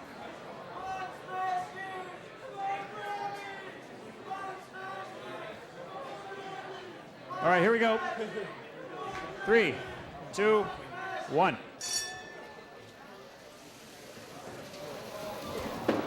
These are both robots that break into multiple sections to do separate things. For once, Flopbot's flop actually seems to have worked. Oh, except it got hung up on the plexiglass. And now it's just sitting in the middle. And unfortunately, Smash and Grab... seem to have collided with one another and are Yeah, to Smashy smash and and grab each Grabby are other. stuck. They're actually chanting Grabby out there because Smashy and Grabby are the two parts of the Smash and Grab robot. This is some wonderful East Campus spirit.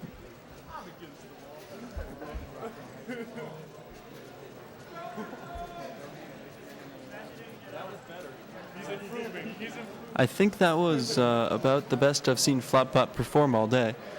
It's unfortunate that they've never had their tethered section make it all the way across, but it certainly didn't All right, I interfere believe with them. that was a tie, 1-1, double win. Can they hear us out there? Table 1, you can arm your robots. On the light side, we have Chick-fil-A versus Eileen Forward.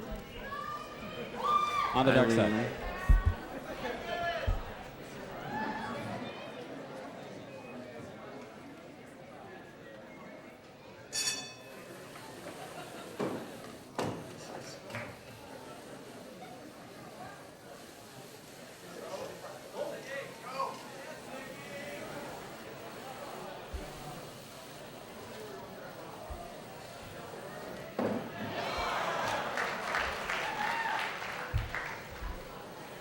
So, It appears Chick-fil-A is able to put a few balls in, but Eileen unfortunately has been stuck up on an obstacle. Both of them appear to be using the method of rotary motion to suck the balls in. Unclear whether they process the balls before spitting them out or just sort of assume that they are their own balls. Much gyration going on the table now. Chick-fil-A actually, they claim at least that their robot can sort the balls by color. I don't see, oh, that's right. On the back, they actually have that bar that can lean up or down to release balls from either side. With a score of 3-1, Chick-fil-A takes away the victory.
I think we're ready to go here on table 2.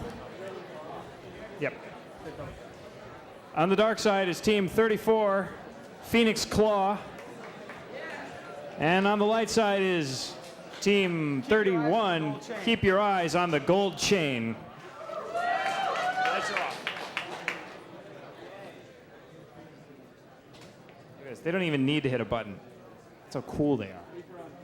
All right, here we go.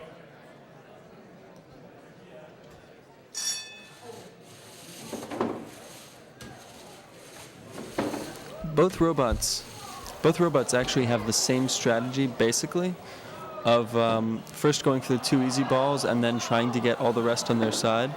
However, it seems that the one robot has brought its balls across accidentally and collided with the other robot. Well, actually, Phoenix Claw is trying to aggressively hit its opponent, and it appears to have done that. But it's not clear that it's got enough balls in time to take the victory. I was ready to mount up.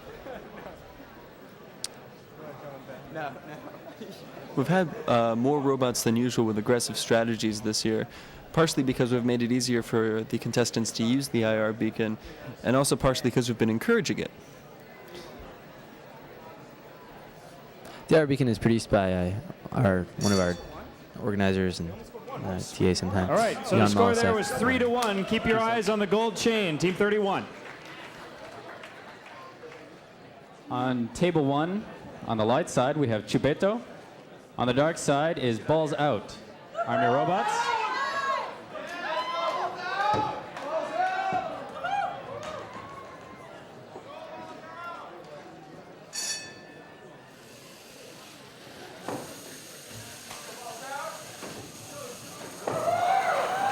You can see the one robot is actually much faster than the other. Its strategy was to get 2 balls and then just block the opponent, and it was very effective at doing so. As you see, Balzaz are right now blocking Chubeto. It's not clear that Chubeto can escape. Chubeto is a very precise robot, and it seems to actually almost want to muscle its way out of the situation, whether or not it realizes it's in the situation. If you can hear the audio, it's a lot of gear grinding going on right here.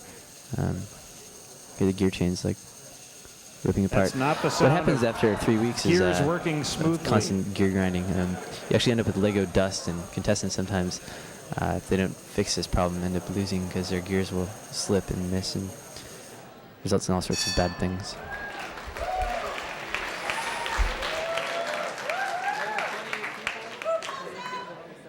With a score of 3-1, Balls Out wins.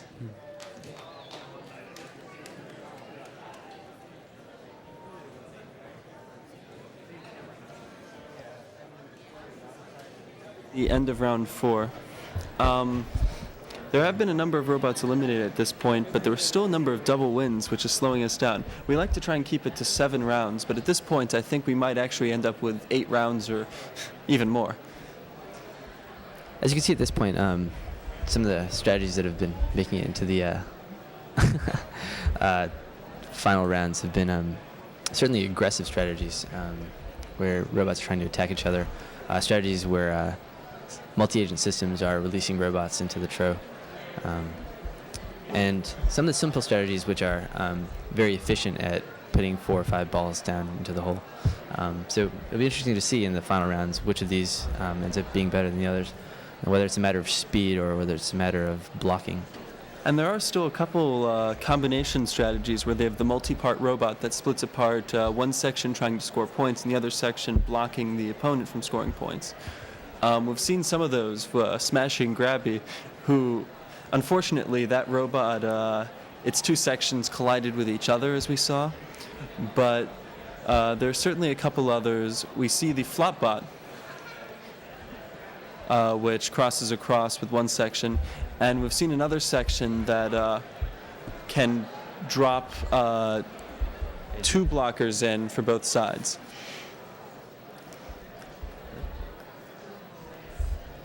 Yeah, I'm ready. You caught me in the middle. Right now we're looking at Jesus Del Alamo and his son. Extremely happy child. Jesus was actually my teacher for 6012. I thought he was a very excellent professor. Having taken with Fonsad once and not understanding a thing, Jesus explained everything clearly. We actually have a VIP section in the middle there, and we reserve the seats for Course 6 instructors who request them. Since they are our largest sponsor, providing us with both lab space, money, and a lot of other things that we might need. We actually pack all of 26100, which is the largest lecture hall at MIT, as well as filling up quite a bit of an overflow room where they watch the entire thing on live feed.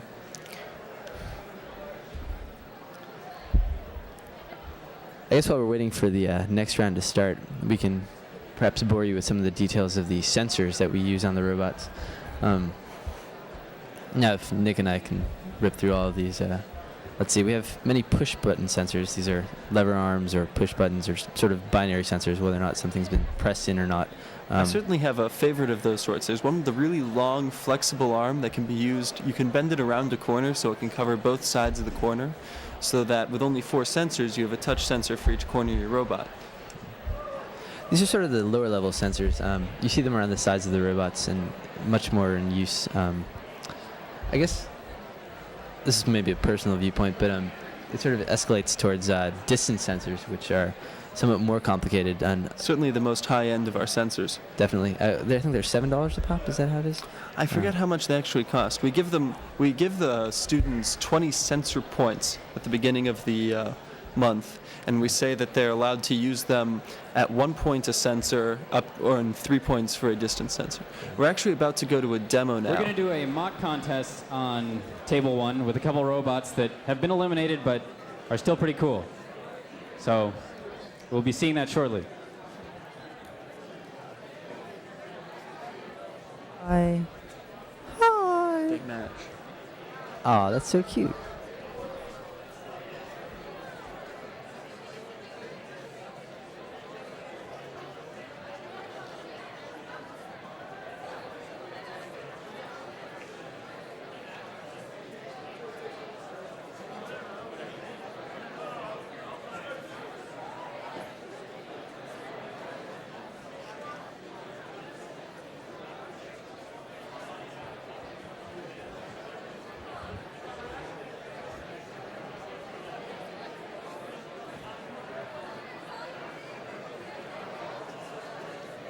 For round 5, could we get 4, 14, 31, and 38 to come on down for calibration and stuff?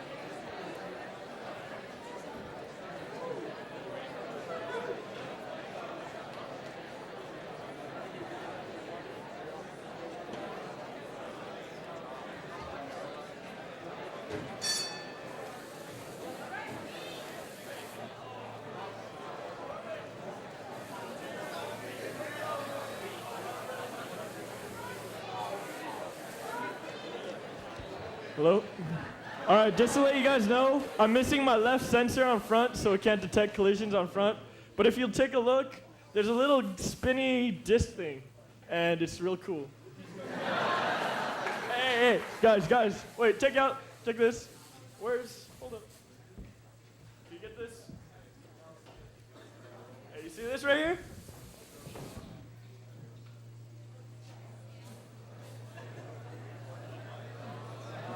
Yeah.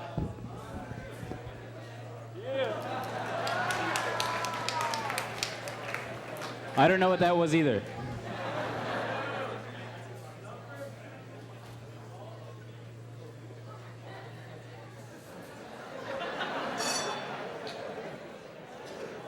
All right, spectacular job.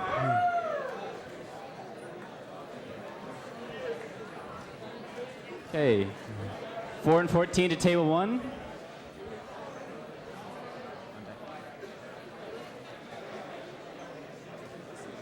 We see that a lot of robots actually already have one loss at this point, so we're going to see a lot of robots eliminated very quickly, resulting in maybe 4 or 5 robots, or for the next round, probably 6, 7, a few more than that robots. Certainly all the ones with no losses are going to be preserved.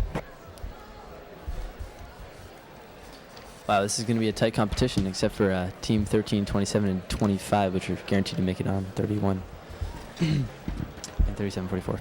Yeah. This is going to be a long night, folks.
On table 1, on the light side, we have Suicide Spock versus on the dark side, Chubeto.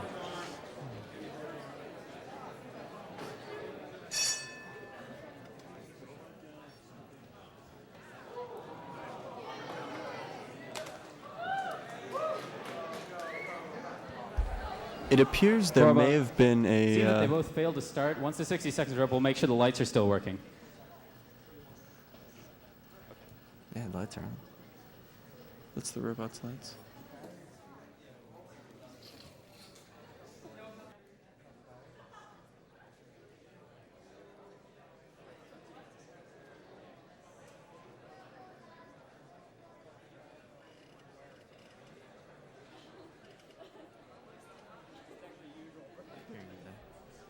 Start we'll determine whether it's the fault of our lights or whether it's the fault of the robots.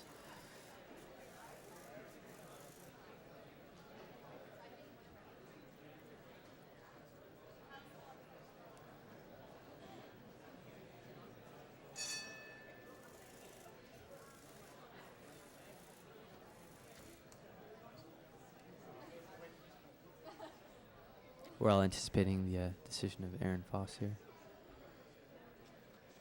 Both robots failed to start, but Chubeto failed to turn on its IR beacon, so that's a victory for Suicide Spock.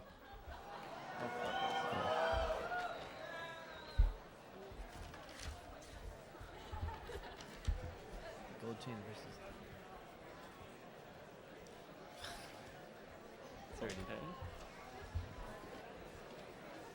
So those pairings were complete nonsense. Satan.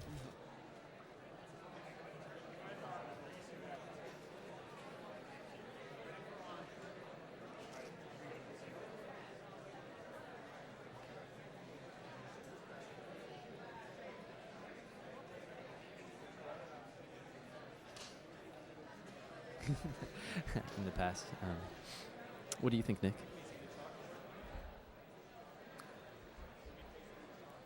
I actually think Lego Mago will probably win this. I certainly don't think Hungry Hungry Hippo, despite its wonderful disassembling name, the handy will board get here anywhere. on table 2. All right, there we go. Really harsh.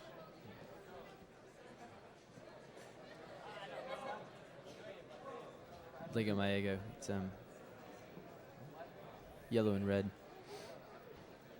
I don't really like yellow and red. What do you think, Nick? The Legos are what we give them, so whatever color scheme they end up with is certainly not their own fault. Unless, of course, they just mix their Legos randomly and ended up with something wretchedly ugly, in which case it certainly is their fault, because they should at least be able to make do with what we give them. I know. I haven't really seen any blue and black robots. Do you think the color has anything to do with how it's affected the participants? I'm not sure. You have to wonder. The red LEDs, perhaps they're reflected more by the red Lego than by the blue Lego, which could produce a problem.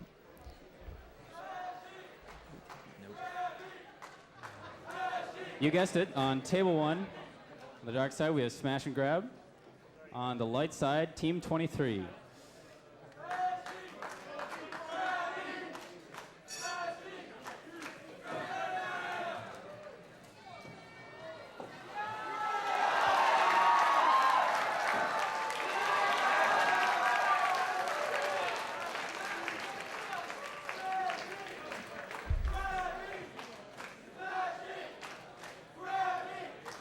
Apparently rocking back and forth, smashing Grabby.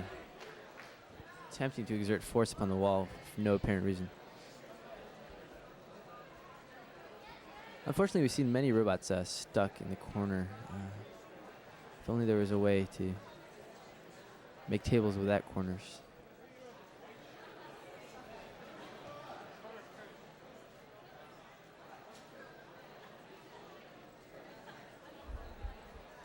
No justice, no peace.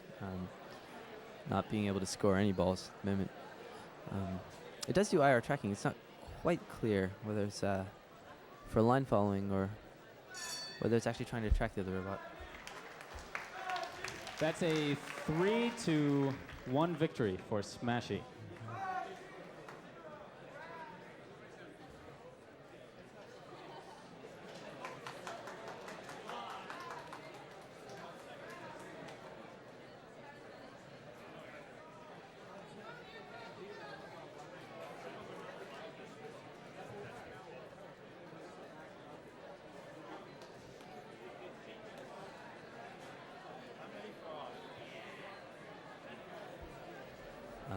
Right now I'm soloing the broadcast. As you can see, there's Nick White out there with his headless chicken. We're rooting for Nick inside here because I'm the only one here at the moment. Okay, on table 2, we had a hardware failure on team 8, and I'm afraid that we had to assess them a loss. This is team 27, Lego My Ego, and this is Nick. He's one of our TV commentators, and this is his placebo called, what is it called? The Chicken with Its Head Cut Off. Here we go. 3, 2, 1.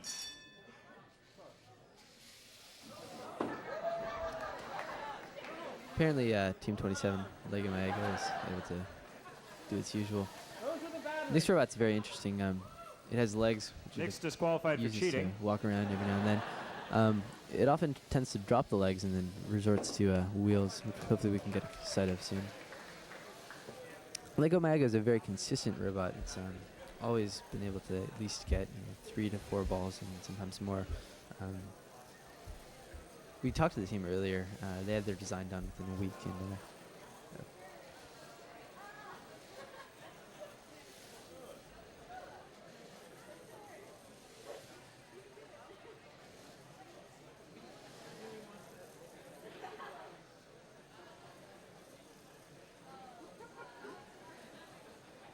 That's a fine robot you've got there, Nick.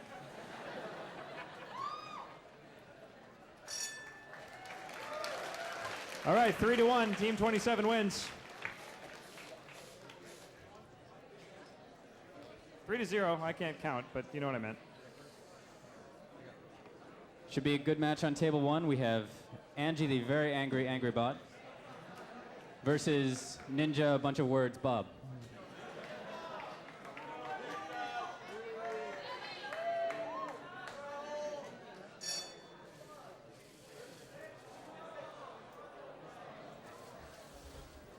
At the moment, Angie the Angry Robot seems to have spun some balls around, yet not actually placed anything in. There it goes. appears It both robots are now being able to seems place to be balls. intelligent enough to keep going back a few times. Oh, the robots are fighting quite actively there. Impressively, both robots are meant to attack each other. Unfortunately, I'm not sure. No balls have actually gone in the tubes. They both tried putting balls in at the same time, so they all jammed. It'll be interesting to see how the judges rule on this. As you can recall, earlier in the broadcast, they said that if balls were to get stuck in this situation, then both teams would win. It's not clear now whether that will happen. Yeah, it would be interesting to see what the ruling is. What would you do, Nick? If I had to rule on this, I'd actually Complete give it to carnage on Angie table 1. because not only did it get more balls in the Many Lego trough, pieces one of them is destroyed actually from partway in the Lego tube. robots. This is true. It's a fraction of a point. And it looks like we have a double win because balls got stuck, and it would very much affect the score if they fell in.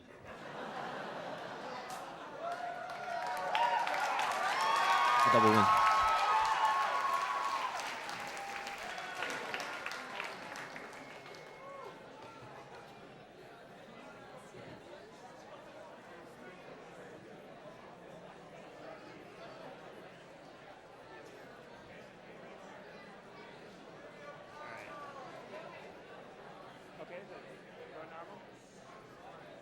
All right, on table 2, representing the lighter side is Team 36, my buddy. Woo! And on the dark side, it's Team 28, Paco Lopez. 2, 1.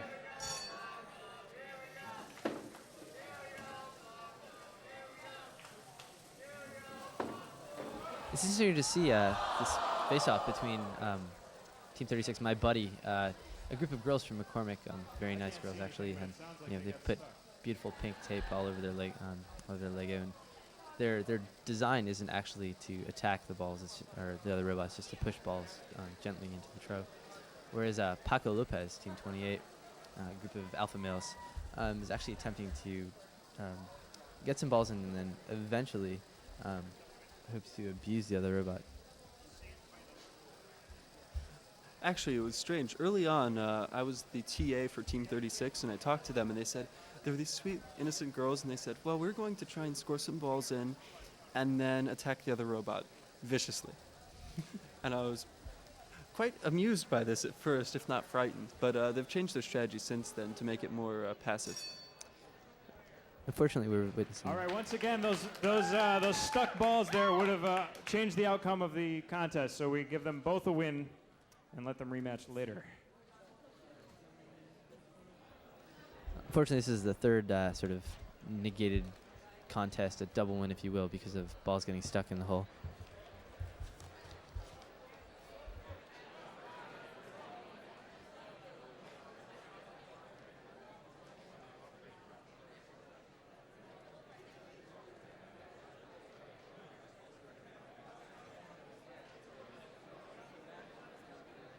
We have a calibration period false start on table 1. Be with you in a moment.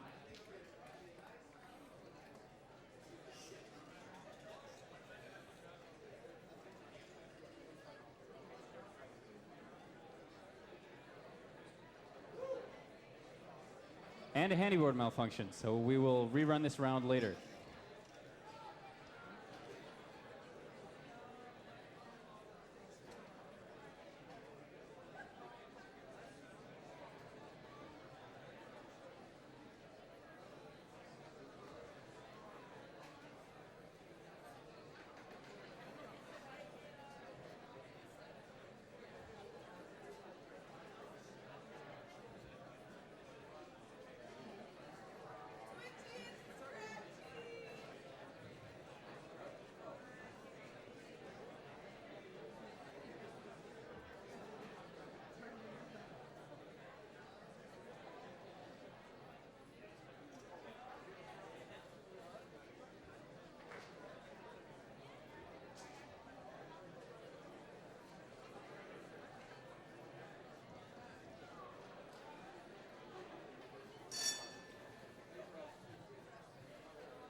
Okay, on table 2, in the white corner is Twitchy and Scratchy, team 55. And in the dark corner, it's team 34, Phoenix Claw.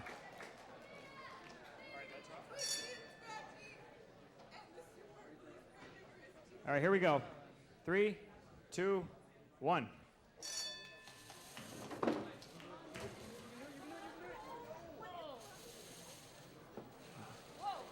So Phoenix Claw was off to a very sudden start there.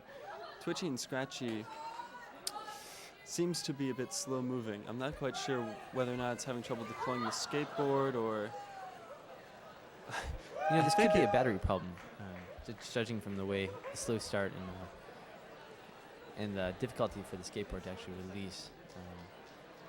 I mean, it has been a few hours already into the night, and hopefully they've turned their batteries off in between rounds. It's unclear. Both robots seem to just sort of have stopped doing anything at this point. Right here, you're looking at the Twitchy and Scratchy team from East Campus. A lovely bunch, all of them.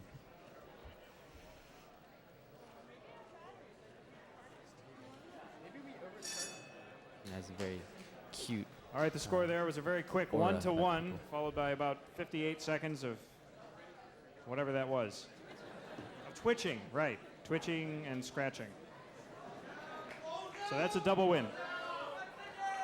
On table 1, on the light side, we have number 33, balls out, versus team 25, Chick-fil-A. Here we go.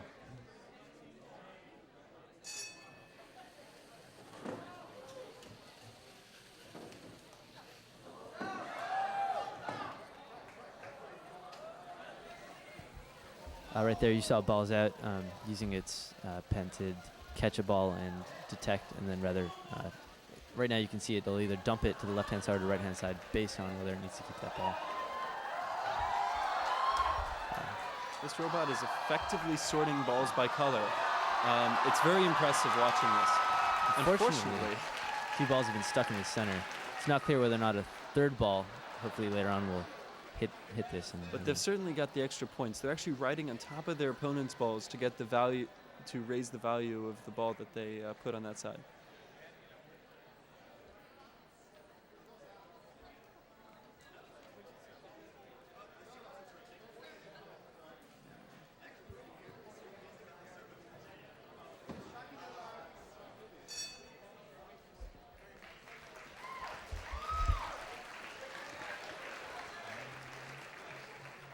Team 25 wins by a score of 6-3. Are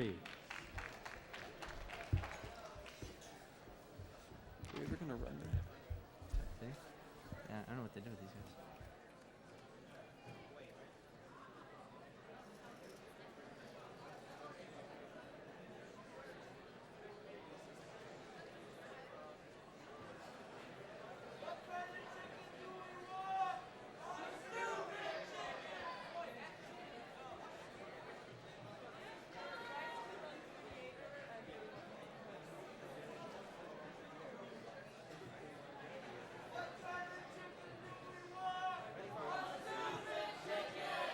That's right, Team 29. Yes, Team 29 is over here. Stupid chicken, just what you want. They're in the dark corner, and in the light corner, it's Team 11, Bite Me, whose fan club is right there. All right. All right, lights are off.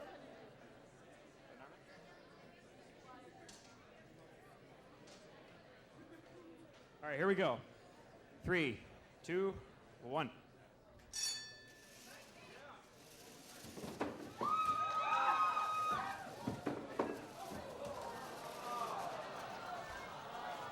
Referring back to the sensors, which we were mentioning before, as you can tell, both these robots have bump sensors on their ends, which they use to detect if they've hit the wall and effectively line themselves up with either the back or the front. Sometimes it's not clear what the robot thinks it's doing. I think it actually there tried to end up by blocking the center to stop its opponent. All right, someone tell me the score. The score was 10-3 for Bite Me.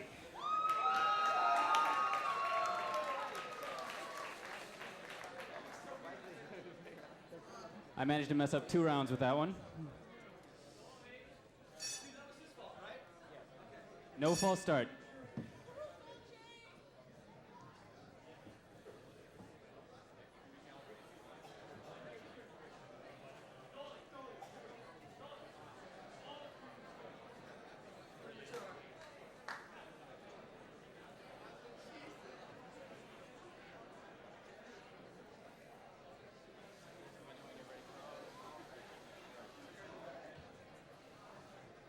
If you notice sometimes on the camera, there's a flashing light that shows a reflective sensor being used.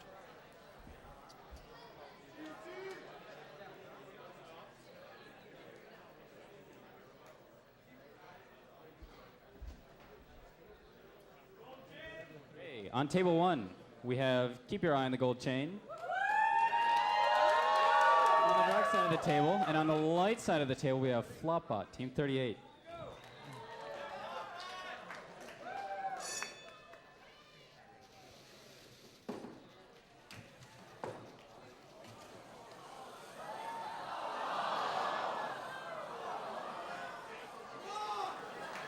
It seems that the flop on the flop bot keeps getting caught when it finally falls into the trough.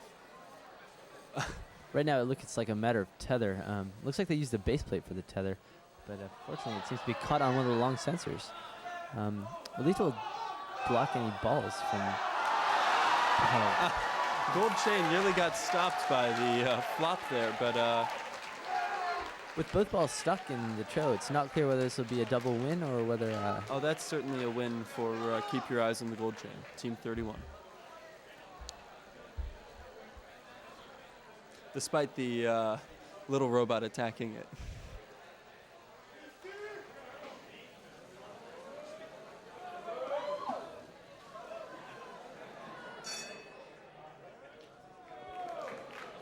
Tether trouble for the Flopbot means that Keep Your Eye on the Gold Chain walks away with the victory. 3-1.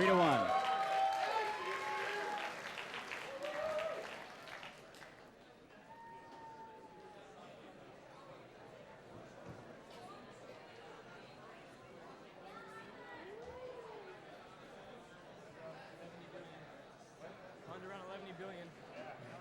Oh, God, look at all those double wins. We'll never get rid of them.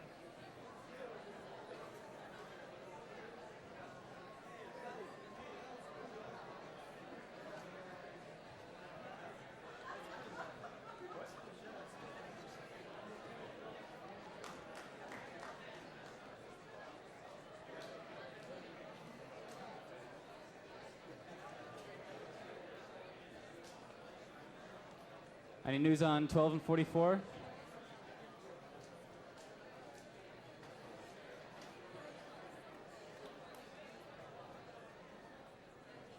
'44 is reloading their handyboard code, so we'll be with you in a few minutes.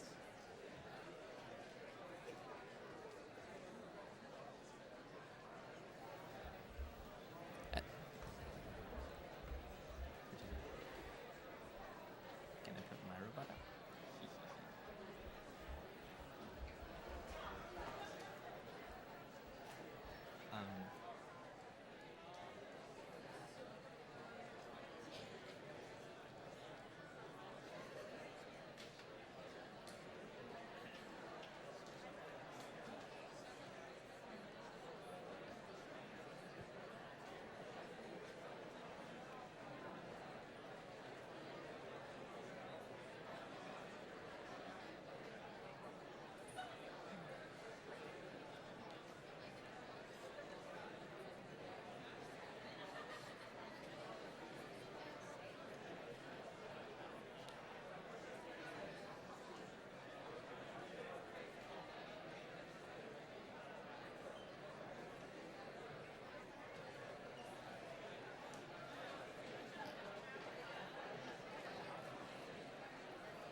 strong arm processor. The Edwin Olsen board, I believe, uses strong arm processor through the compact machine. That's the competition for Mass 186, the counterpart to 6270.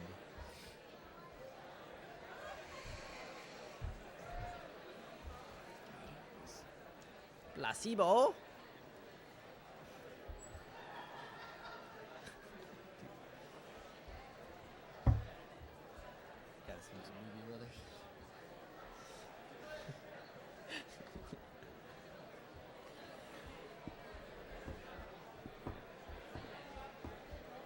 That would be much easier to make commentary if we were drunk. These mics aren't on, are they?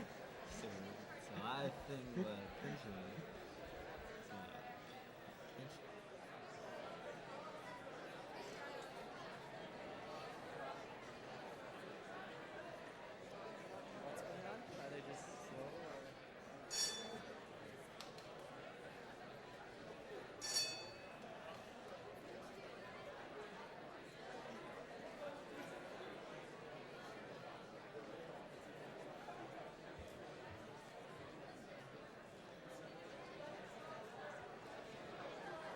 Last of round 5. On table 1, we have Pinchy on the light side, number 44, versus Eileen Forward, possibly the worst pun in the contest, on the dark.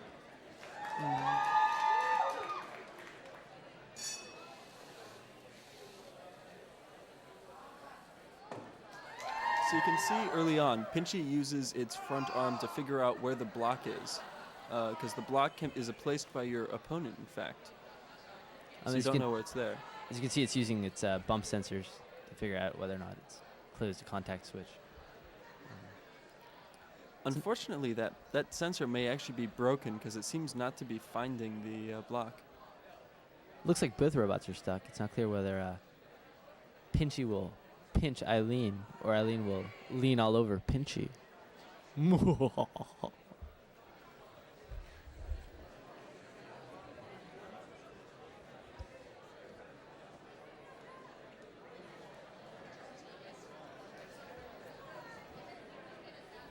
A disappointing, I guess, run for both robots. They're supposed to not only put multiple balls in, but also attack each other or toss each other's balls off the table. A stupendous score of 1-0. Come on, Eileen. Comes away from it.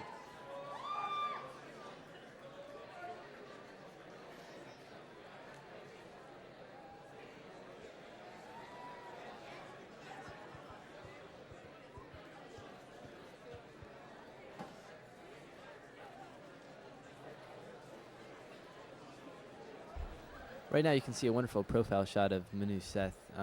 He's sporting the Yoda finger. Oh, again, we were taken back to Jesus Del Alamo and his son, with them enjoying this family event.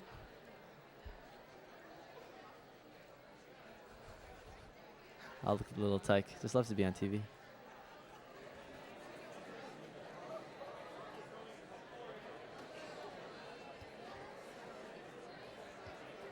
By the way, the orange balls are now worth negative points.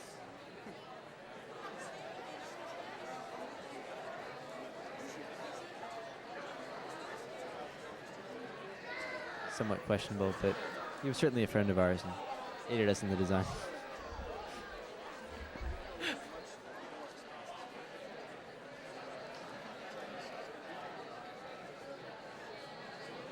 Freshman urban program. They'd like to stand up and wave. Maybe they could get the entire audience to start to wave. Unfortunately, they can't hear us because we're only on TV.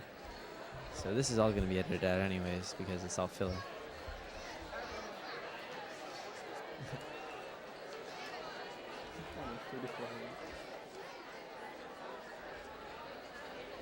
Do the Macarena?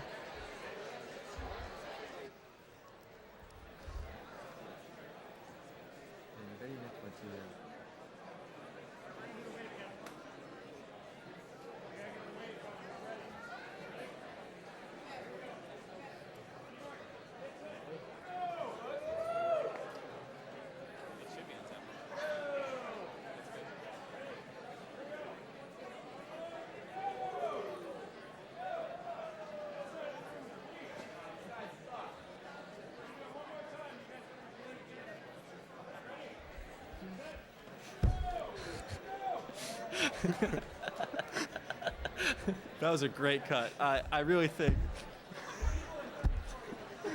we're trying very hard here. It's hard to match up with the audience, you see.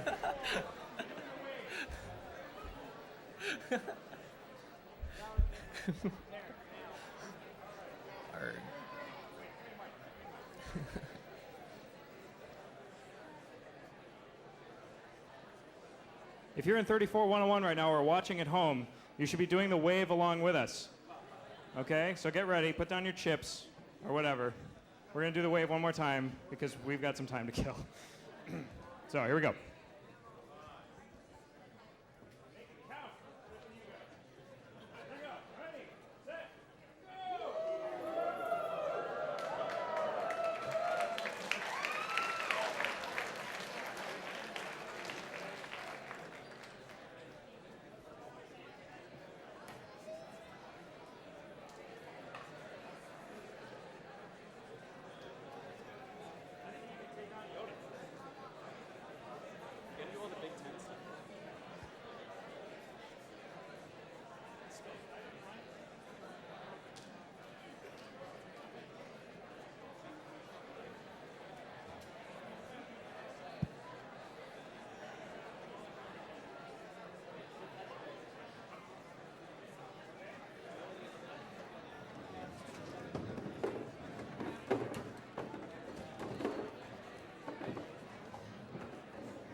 On table 2, we have Gretty's Not Quite a Placebo, Yoda Skull versus Yoda's Face. Yoda's head. These came from the same Yoda toy. All right. I think I'm at a disadvantage. Oh, weak.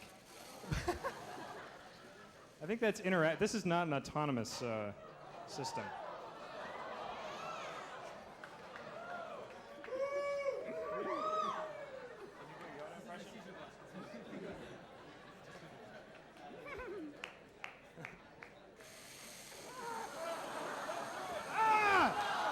His head has come off.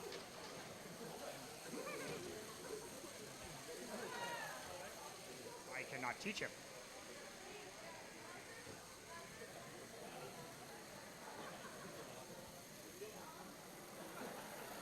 Team 27, 36, 33, and 31, please come down.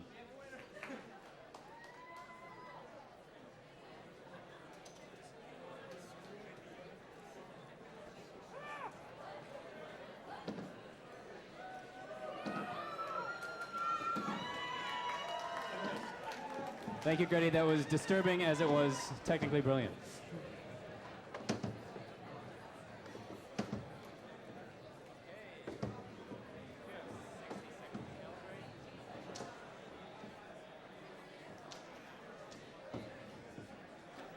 We have the pairings up on the screen now for round 6. As you can see, we're down to 16 teams. 15, actually. Sorry, one of the markings is a placebo. Gretty's now back because from his debut of the master robot there, the Yoda bot, which appeared to have run over Yoda's head, in fact. Unclear in these troubling times. We seem to build robots a lot, and we don't seem to know how to control them. This has happened to us multiple times in over 6070. We'll be stuck with 3 hours left to code our entire robot, not even sure what the drive system's going to look like. So I don't know. I think that represents a lot of what happens in 6070 to a lot of the teams. I would tend to agree with that. I certainly remember spending 30 hours That on wasn't that me, straight. that was the control system.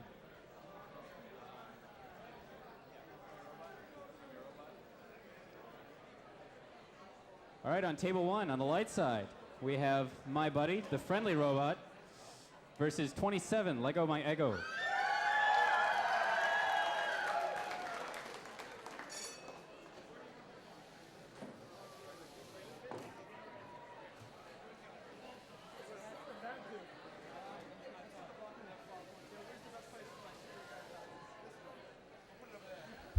Right now we have Lego My Ego grooving on one ball at the moment.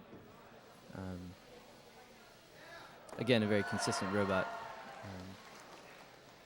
Certainly very capable. My buddy just left in the dust, apparently.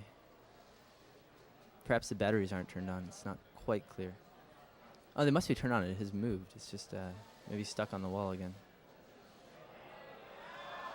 Interestingly enough, Team 27 has a Course 13 major. That's ocean engineering. We don't see too many of them in 6270.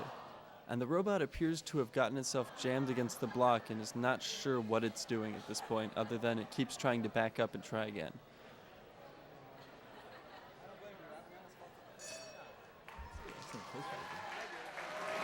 After telling them that their robot was too consistent, I jinxed this team, but they still win with a score of, I think, 3-1.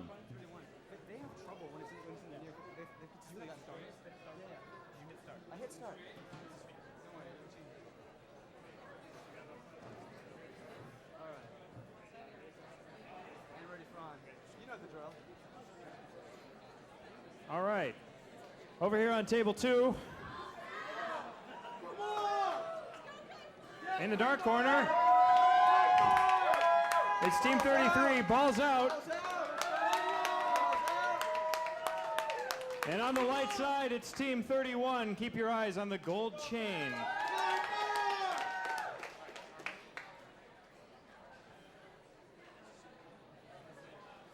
All right, here we go. 3, 2, 1.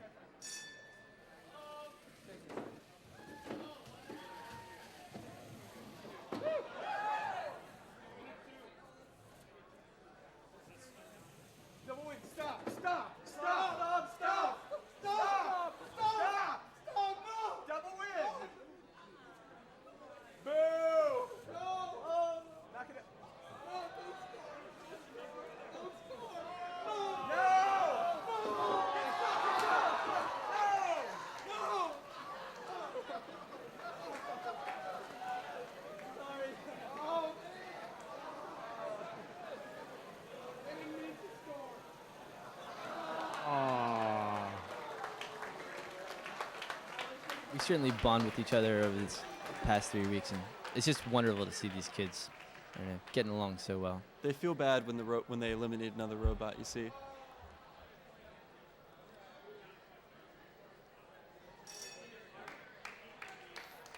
All right, keep your eyes on the gold chain. Wins 15-3. On table 1, on the light side, everybody's favorite pun, Eileen Forward versus the Microsoft Placebo Sozumi.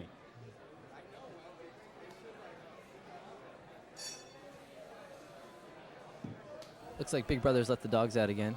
I'm going to see if they can chomp off of Eileen or not. The Microsoft Placebo is certainly very cute, albeit in a fierce kind of way. Eileen seems to be stuck. This moving happened very slowly. multiple times with Eileen. I remember it slowly trying to wedge its way out of corners or off angles. And it But appears to have eventually- succeeded, and it scored a That's all point. it takes to win. That against a placebo, that's all it takes. Eileen will go on to the next round. Just to remind people, placebos are not supposed to actively score points. In the Microsoft Placebo, you see it swerve early on, and it's to avoid pushing one ball in.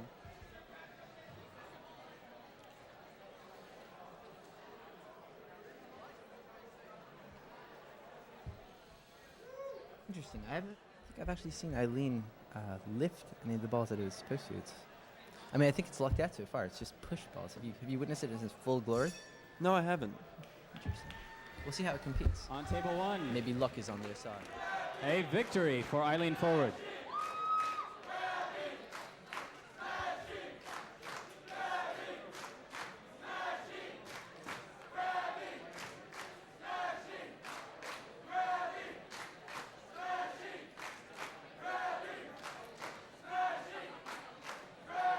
At the moment, what you see is the East Campus section of 6270.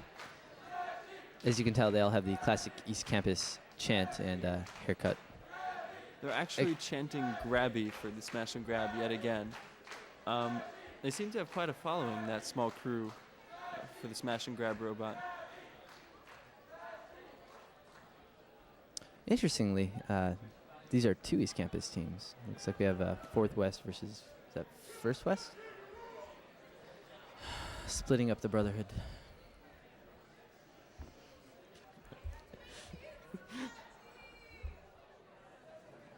Smash and Grabby did a pretty cool thing. If you look at the top of the robot, they actually embalmed one of the Lego men in Lego case. It's the green sort of lump you see up top. They were inspired by the movie Star Wars when Han Solo was encased in some nasty fake substance. Yeah, I fear they've attempted to encase Lego in carbonite, except it's plastic.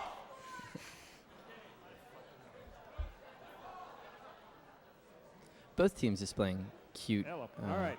On table 2, in the white corner, it's Smashy and Grabby, Team 13.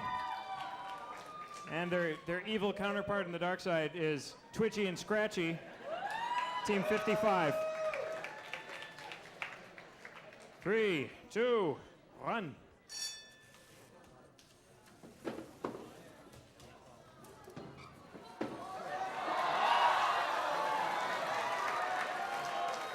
It certainly appears that Smash and Grab has done what it usually intends to do, and has blocked the opponent's hole, even though they're no longer using it. And I'm kind of unclear as to what Twitchy and Scratchy's little skateboard robot is supposed to be doing.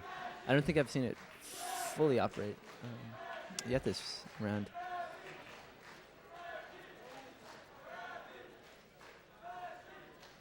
The crowd is chanting in sync with the robot. It's quite touching.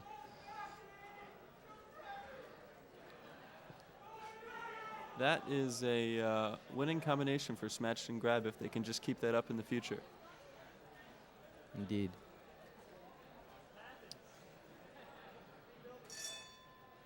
All right, the round is over, and I don't... 3-1, Smashy and Grabby.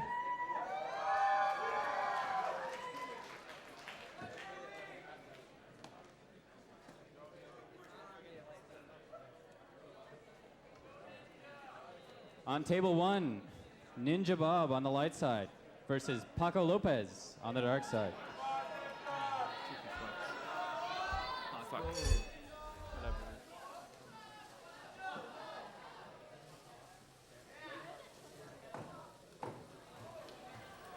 You can see that robot. It successfully brings the balls up and then drops them back.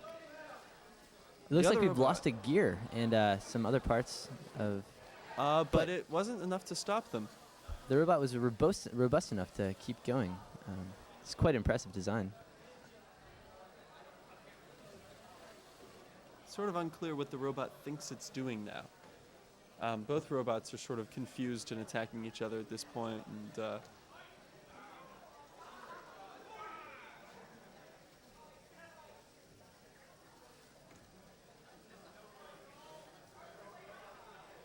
Ninja Bob is hurling Lego all over the table.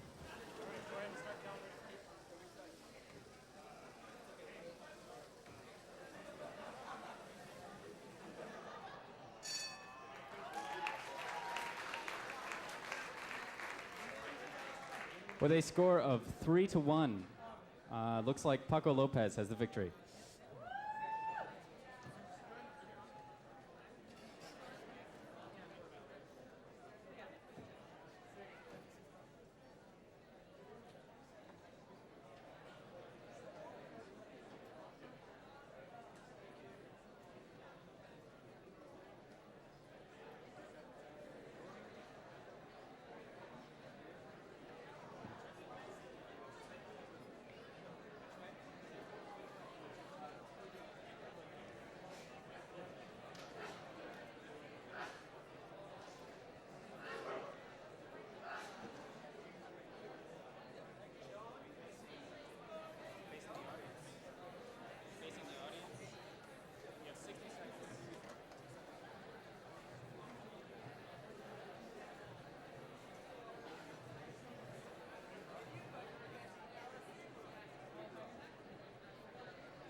All right, on table 2, On the dark side, it's Team 34, Phoenix Claw, who just false started.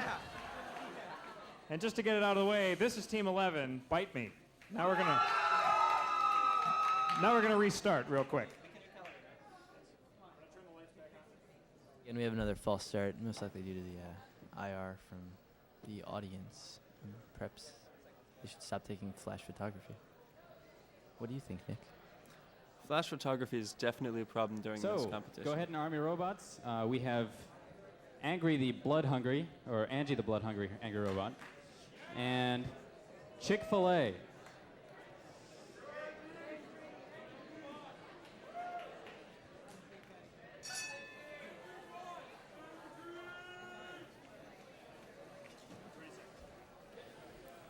Yet again, we have Angie.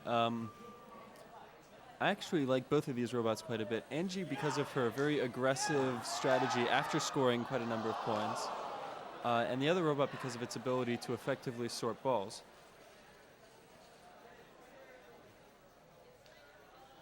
It appears Angie's straddling the side of the table. Another This could be a problem for robots. Angie because it's used to being able to attack the other robot at this point, and it certainly isn't at the moment. Slowly but surely, Chick-fil-A is reaching forward for more balls. Let's see if he can grab them in time. Of course, possession of the balls is not useful. Only being able to drop them in the trough will score points. It's unclear what... Wow, Chick-fil-A taking a second The ball. sorter appears to have gone awry and sorted them separately. Oh. Oh, Yeah.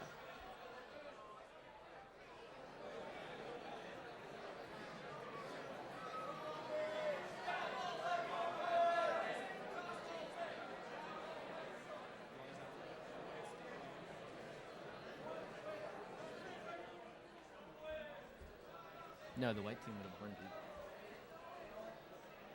Double win. It would have been 4-2. Seven. 7.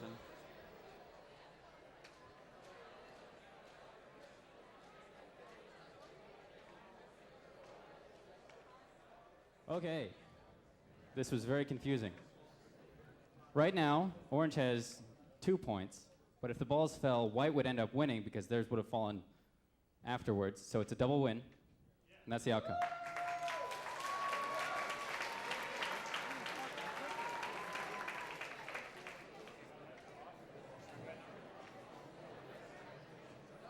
All right, we're going to go ahead on table 2. Once again, it's Bite Me in the white versus the Phoenix Claw in the dark. Oh, that's a double false start for Phoenix Claw, and I'm afraid that's a loss for them, and we'll need a placebo. They're sure scoring a lot of points, though. So we'll be right back with a placebo. That was a double false start. We certainly don't let them have as many false starts as they want for obvious reasons, but it's unfortunate when it happens. It's sort of unclear what causes a false start. It's as if they see light when it isn't there. So now we replace with the placebo. This placebo is interesting. It's supposed to be the bot cam, which has a little camera in there such that we can show it on the tape and for those watching on TV. And the camera is not the highest quality, if I remember from last year, but it certainly should be interesting. Aaron spent many hours today putting it together at the last minute. Aaron Foss. Hopefully we'll be switching to the bot cam. Here we go. The moment you see the crowd, You're getting a view Jan from Malasek BotCam in pieces. on Benji's robot. It's carrying a remote camera of some kind. It's transmitting. there appears the to be AV some people. sort of noise. And the man with the camera. Perhaps the IR camera? Okay, Mousy. Alrighty, so on table 2, on the dark side, we've got Benji's dancing robot. And we got false starts happening like crazy. But that's only their first, so they own another one. Hang on, I'm gonna turn the lights on. Okay, lights are on, start again. And it looks like Benji's robot's got the cambot on it. Can we get an image from that? There we go. You're all on TV, live from the robot.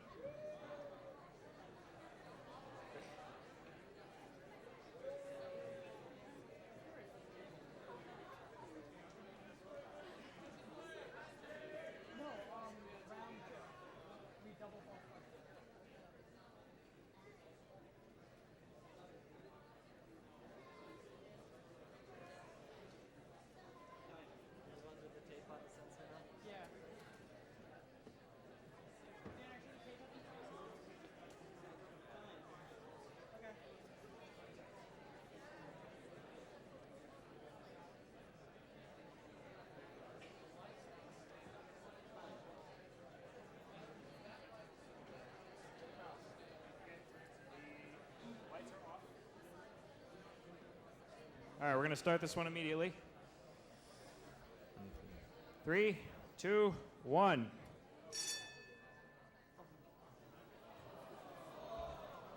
It did start. Cambot saw it. Hi, Benji.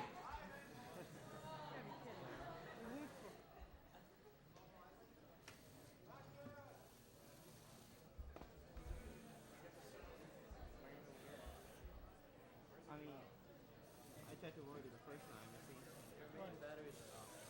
Our batteries were off?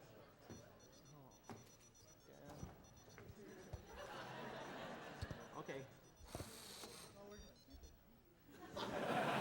Did you hear that? It was the Macarena. Okay, can you tell them that the batteries are off? All the batteries are off. Unfortunately, Bite Me over here, his batteries are off. So if you flip it on, will it go nuts? Probably. All right, you want to try it? Sure. Just for...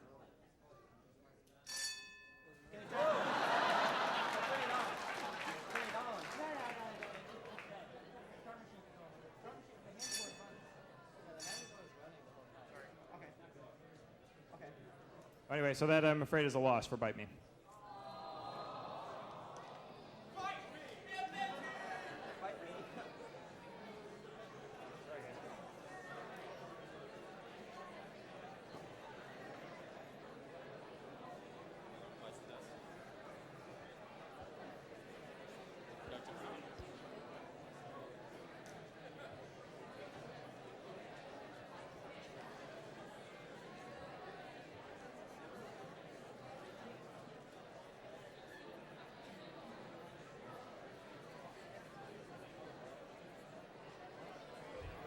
Oh, that's a good piece of aluminum.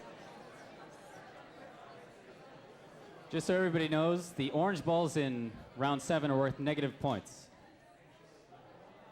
I'm kidding.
All right, so while they're setting up here, this is in the dark side. It's Team 14, Suicide Spock, and they've been having some problems with their sensors. So this is gonna be kind of hit or miss, isn't it? And on the light end of the table is Team 44, Pinchy. I'm gonna go ahead and, all right, arm your robots. Feel free to arm your robot. Everyone got their battery switches on and all that? All right, here we go.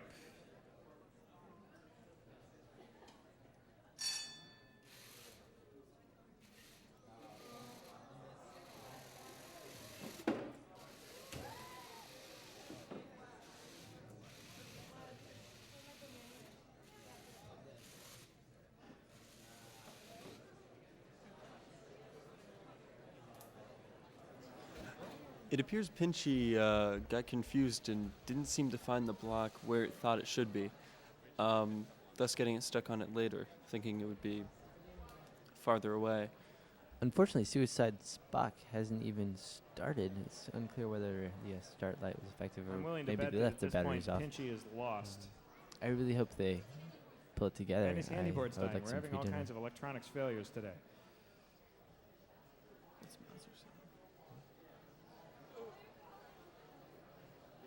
Sorry.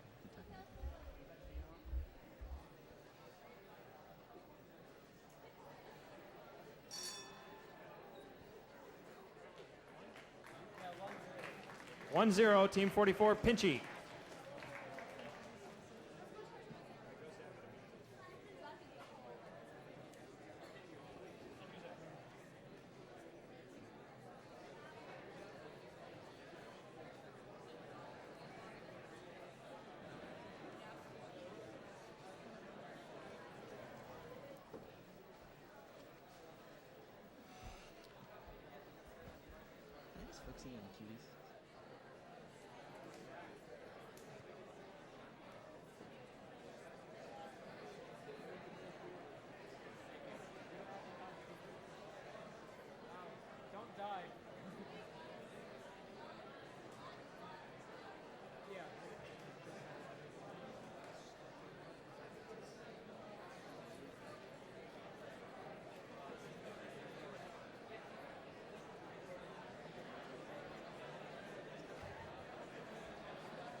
So every year, the organizers get together after watching everything all month long and helping everybody along and all the grief and the pain. And we choose our favorite robot. It may not be the robot that performs best or that wins or anything like that, but it's, you know, it's the organizer's choice. And so for this year, we've chosen Team 29. Team 29. So come down here.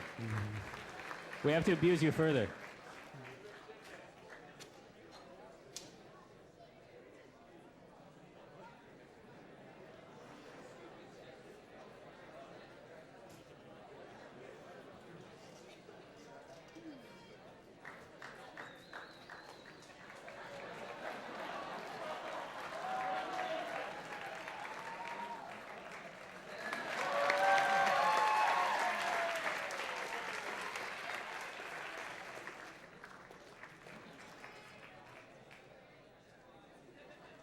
Congratulations, Team 29.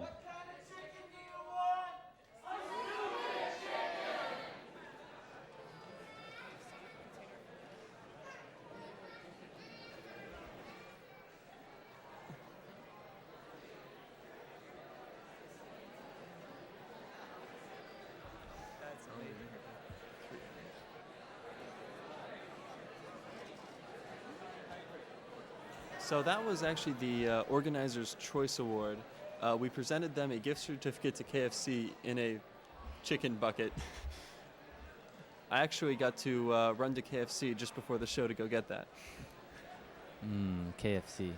There's actually a KFC Taco Bell on the corner of Hampshire and it's near Prospect. You can That's take in Windsor fact down. the KFC where we got that bucket.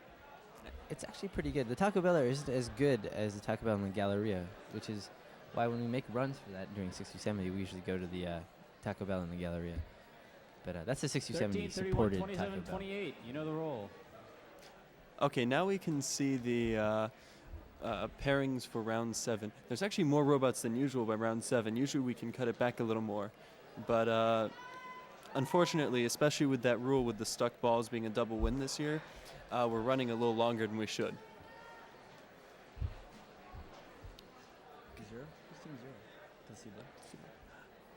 We can see a lot of teams on here. In fact, I see at least 4 that haven't had any losses yet. Placebo. One elimination, possibly 3 more eliminations, but it's unclear.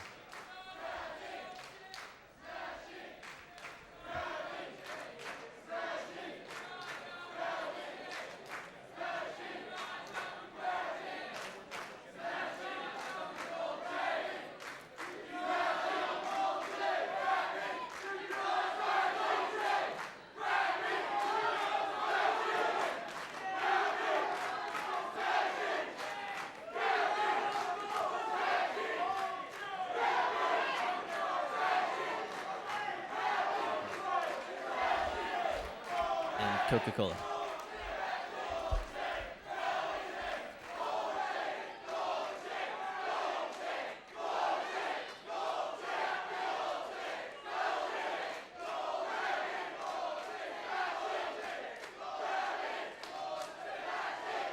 All right, everybody knows who this is.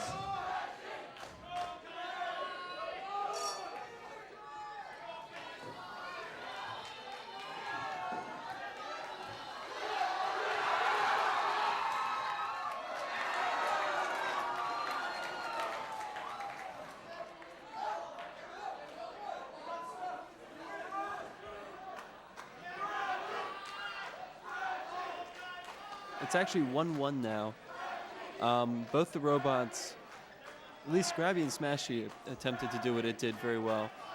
The other robot got 1 ball in and then seems to have not accomplished the rest of its mission. It appears we're going to have a series of double wins here tonight. Why don't you get up, stretch, and settle your buttocks so that you can take a comfy seat for the next few hours.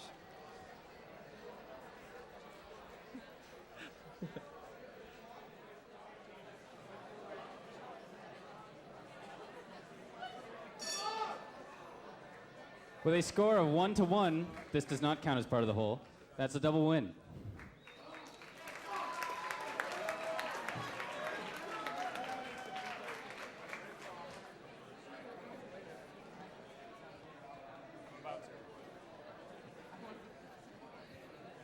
All right, on table 2, on the light side, it's Paco Lopez. Yes, Paco Lopez, whose team number I forget, 28. And in the dark corner, it's 27, Lego My Ego. Go ahead.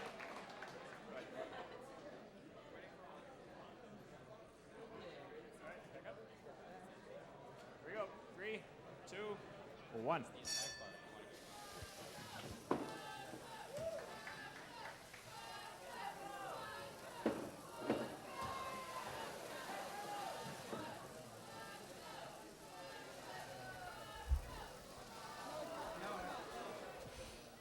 We can see Paco Lopez here had a pretty good run. And also 27, Lego Maego, is doing what it's supposed to. This is a beautiful shot of Paco Lopez actually sucking the balls up. It's hard to tell, but there's actually an intricate suspension system which allows the sides of the robot to compress in as the balls are getting sucked up, while still pressing out with some rubber bands. Very, very intelligent design. Also very fragile. Dumping his load, Paco Lopez appears to have dumped him in the wrong place. Paco Lopez has gone loco. I think it drained its batteries while sucking the balls up and never managed to do anything. That is another double win. All right. We may be here all night. It's another double win at 3-3. If you're going to make mistakes, please don't make them in unison.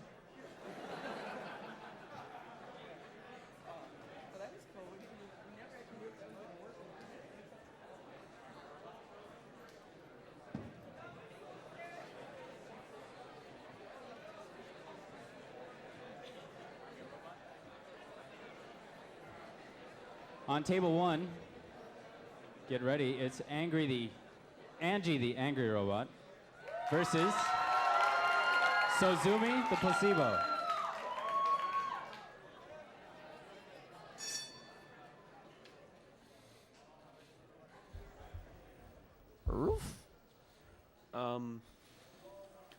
You can see the placebo is often chomping as usual. So Microsoft Just took a dogging the bite other out of the robots. table there. I'm hoping Angie will actually go after it and give it a full frontal assault. Yes, we paid dear money to watch these sorts of things.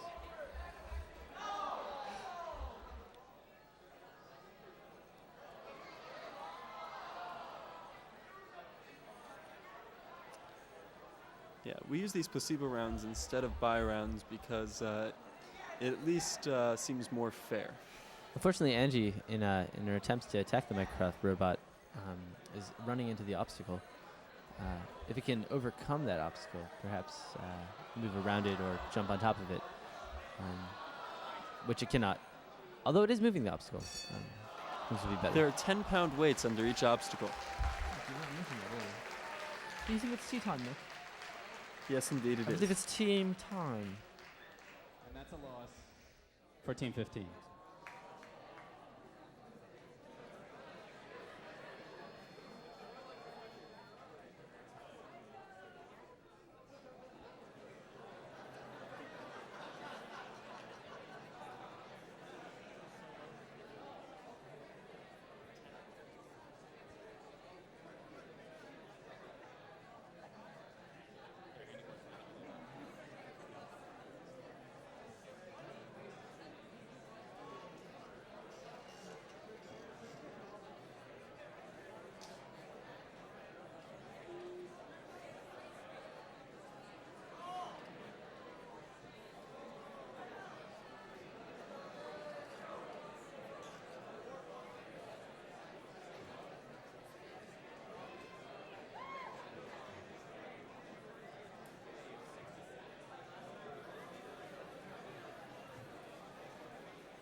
All right, calibration lights are off. Army of robots.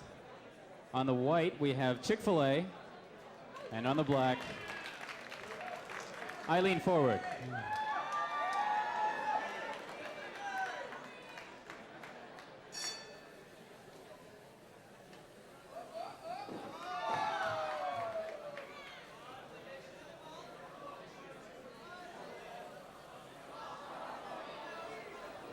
Eileen, as usual, has gotten itself stuck again after scoring a point or two. 1 point, I think. And the other team also has scored only 1 point, resulting in another double win. At some point, we're going to have to... oh, wait. It's not clear. It's not clear.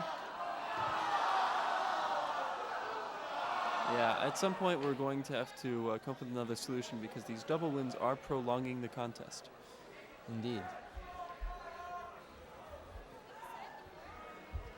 You can do it. Put your back into it.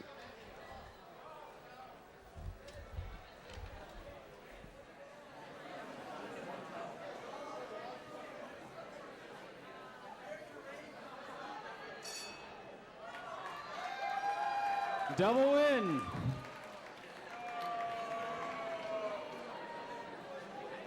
I think.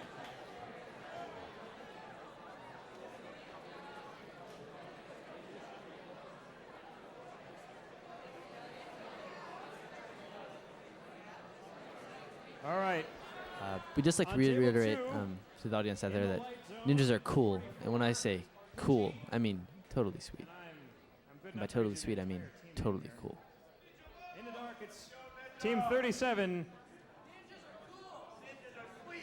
What? No. Ninjas are cool, and by cool we mean totally sweet. And by totally sweet, we mean totally cool. Bob for short.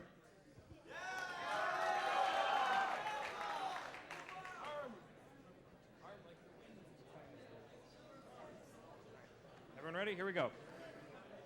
3, 2, 1.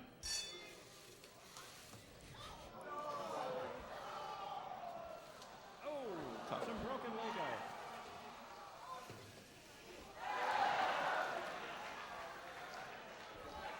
Pinchy appears to have down what it wants to do, except yet again it failed to find the block. I think one of its touch sensors is broken, as I said earlier.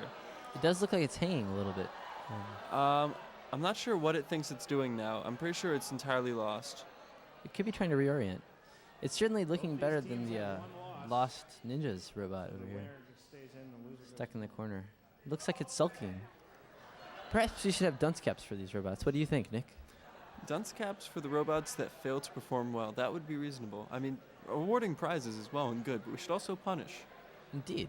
Perhaps we should start stripping the robots of Lego every time they do not win, until we have robots that do win. Well, in fact, we have a policy in lab where if a team fails to meet one of our rules, we take Lego from them. All right, that's a double win, and I believe it's 1-1.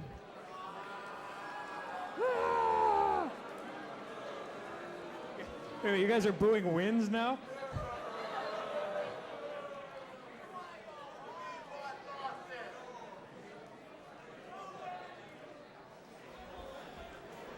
When I was in high school, I used to participate in many mathematical competitions, and I was a big dork. I don't know about you, Nick, but the one phrase they'd always say is that, we are all winners. Well, I think maybe in this case, we might actually have to call it a day at some point with multiple winners, declaring that, there are 8, 6, however many winners. The real problem is you can't declare that until you've matched up every pairing that's possible at this point. And we certainly, while coming close, we haven't quite accomplished that. Wait, let me think about that. With 6 teams and 2 teams per competition, 6 choose 2 is what, Nick? Well, that would be 15. 15 different matchings. 15 times 1 minute apiece times 6 minutes intermission between pieces? That's going to take us a long time. Do you think we'll have enough videotape, Nick? Nick? Bring your robot. We're going to do this on table 2. Do you guys want a placebo?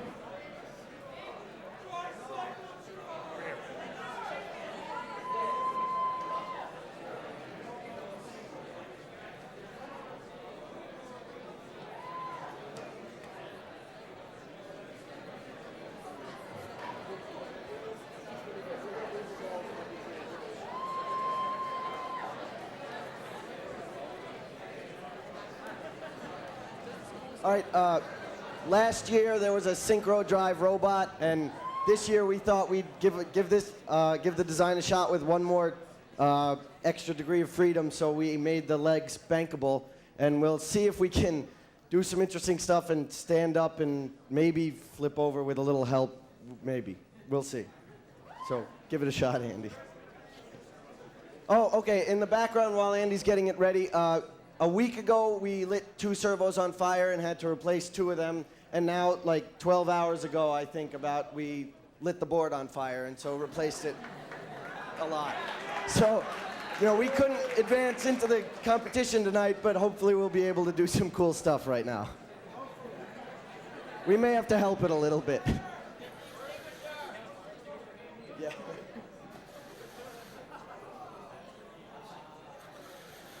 All right, so this would be your basic square, I guess, from a synchro drive. And now what do we doing? Now we'll spin for you.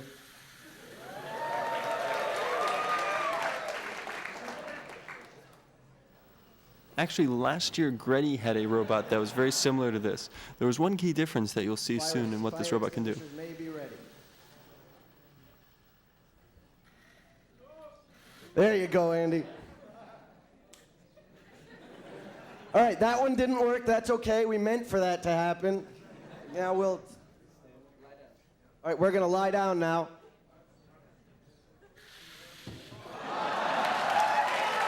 And now maybe we'll make it stand back This robot up. can actually flip We'll over. have to help it, we think. Go, go, go. Go. This is what low battery power does after sitting after several double wins. There you go. Good job, man. Are we done? Another neat thing about this robot is it's vertically symmetrical. So as you'll soon see, sort of, it works completely well, equally well, upside down, equally well.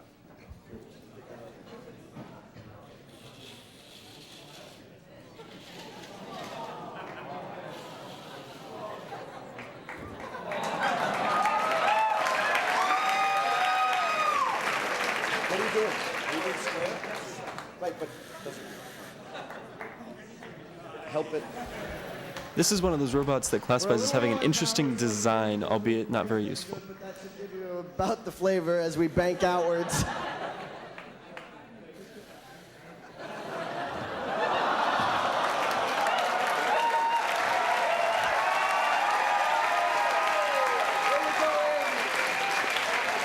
That, again, we meant for that to happen.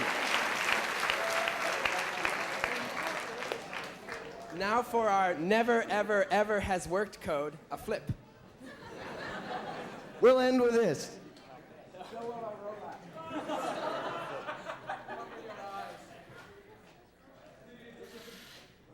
Go, go.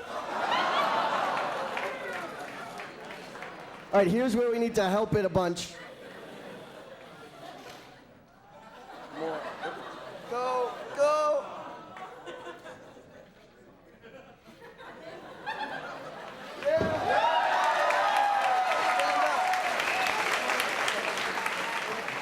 Oh, no, screw it. You forget. Just pick it up. All right, we're done now. They're shooing us off the stage, so it's been good. Thanks.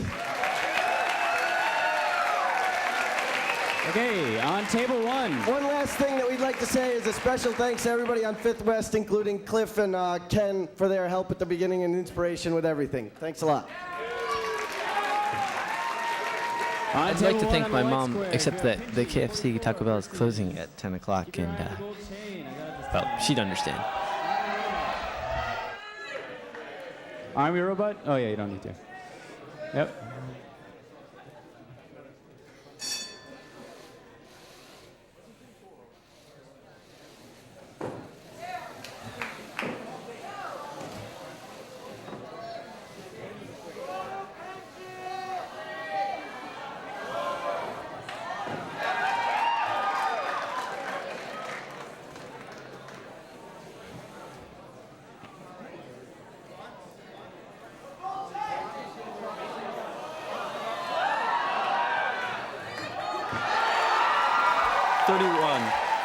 Definitely outperformed Pinchy that round. Perhaps we'll see a break in the double wins. 10-1.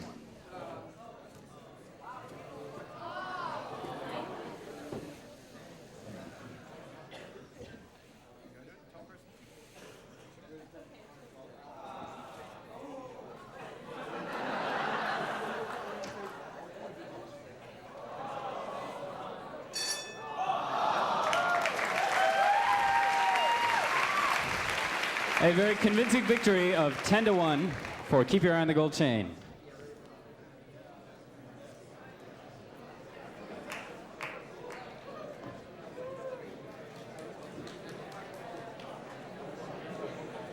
Team 37 and 27.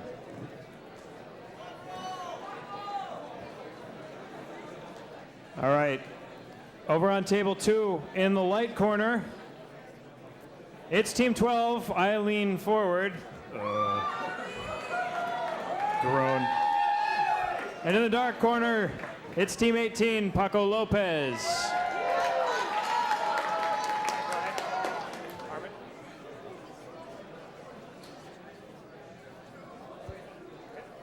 Here we go.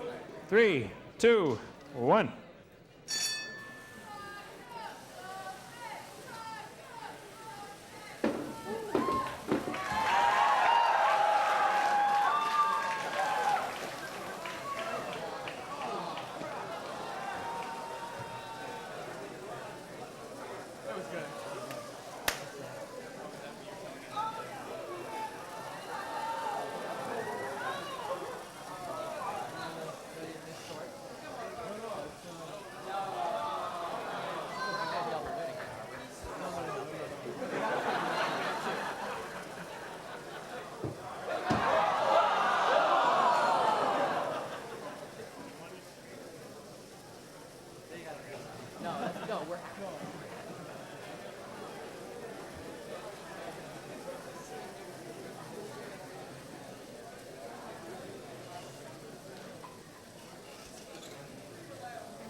Get excited, we had a winner there. A single winner. And it was Paco Lopez.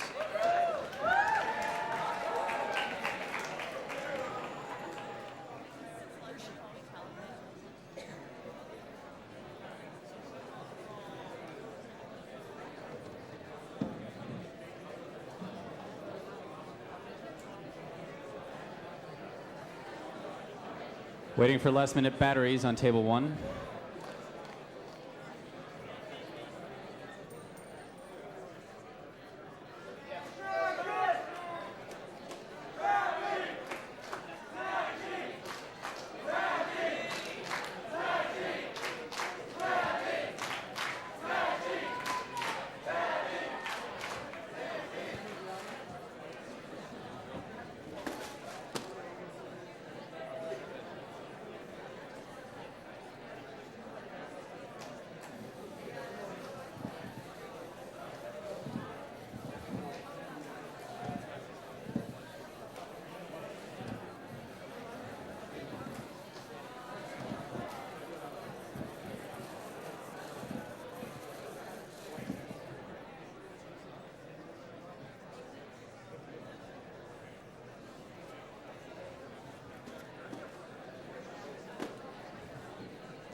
We had a false start on table 2.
Yeah, on table 1, their handy board is died, so they probably won't be doing much, but this is, what's the team name?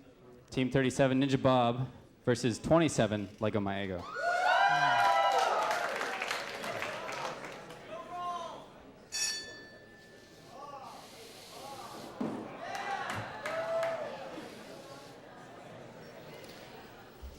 Lego My Ego, as usual, is off to a quick start, and Ninja Bob is always a bit slow at first, but usually manages to pull through. For the moment, it looks like Ninja Bob hasn't even started. Perhaps it's start late or batteries are low. Or it's unclear. Even Lego My Ego having some difficulty. Normally, by this time, it's clearly on its way to at least getting 4 balls.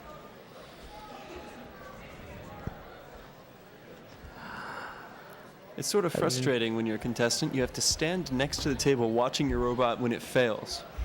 And you can't do anything to help it. I mean, it's an autonomous robot. It has been known to be equated to a child, a teenager, in fact. Keep some distance.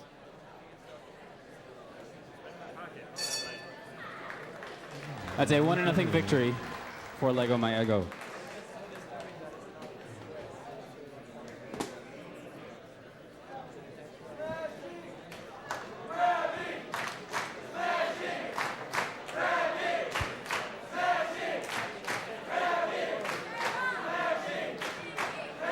All right. Silence. Hey, it worked. All right, on table 2 here, don't touch that button. I haven't turned the lights off yet. All right, touch the button. In the light, it's smashy and grabby. And in the dark, wait a minute. You guys haven't been over here yet, have you? I haven't seen this team name yet. It's Chick-fil-A. Team 25. 3, 2, 1.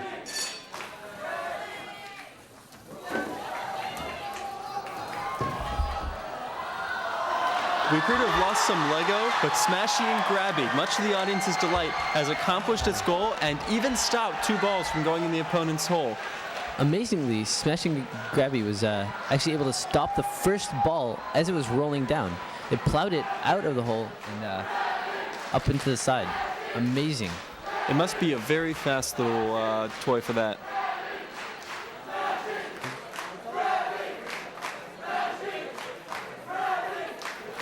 This may be a 1-0 match. To reiterate, this may not be a double win. The Twins look very excited.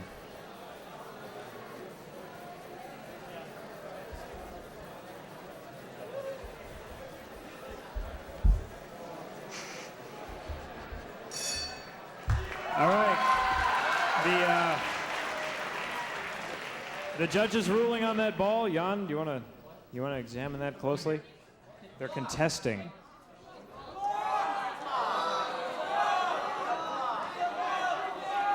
All right, the ruling there is that it is, what is it, Smashy or Grabby? Smashy that's keeping the ball from going into the hole. So the score stays as it is, 1-0 Smashy and Grabby.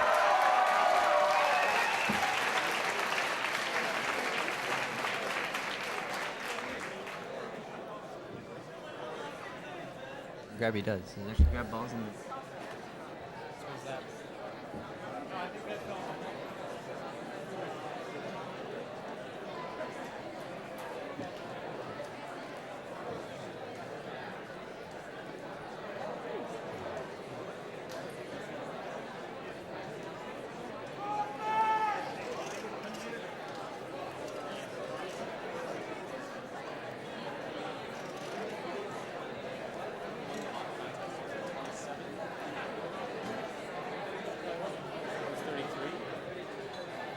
Who feels like this has been going on forever?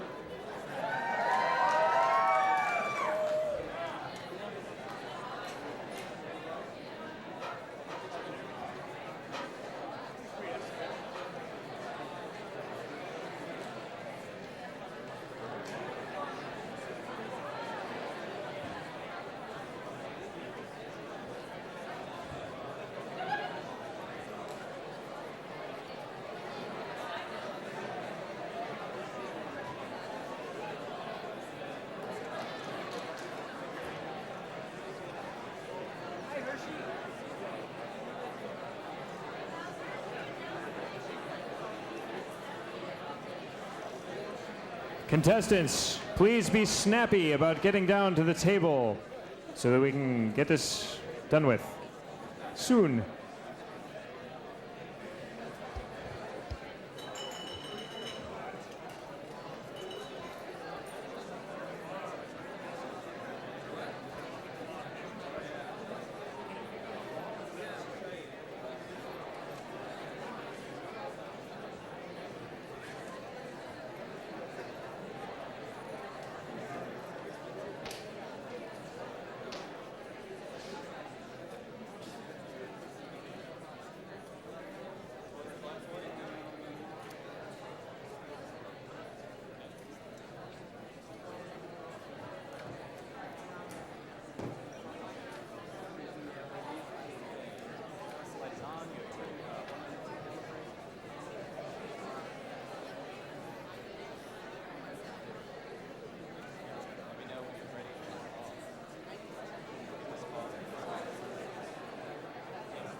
could have seen marked there on the chart, Microsoft actually brought 2 adults and their 2 13-year-old children to work on the robot.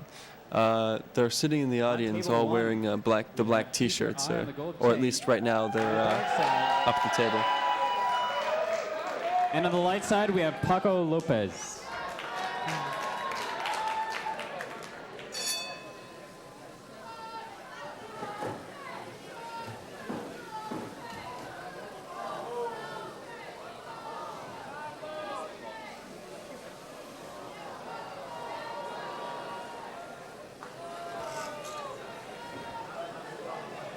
It appears even the robots are getting tired at this point, losing focus of what exactly they're supposed to be doing.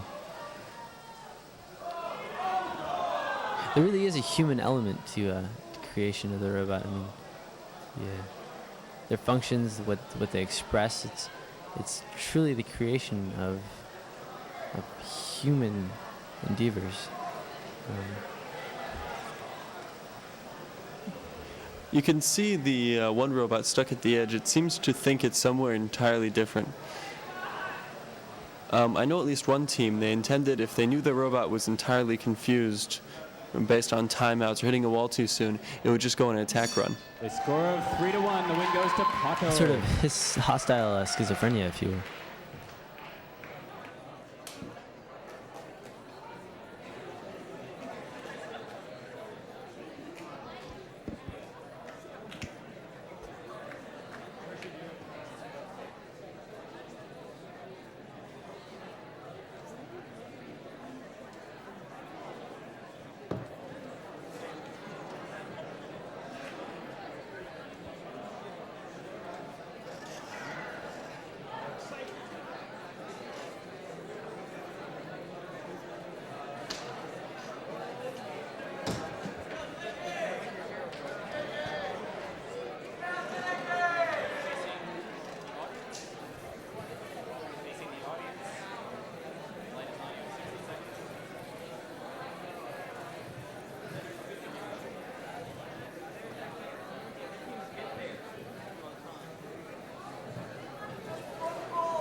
About those accelerometers.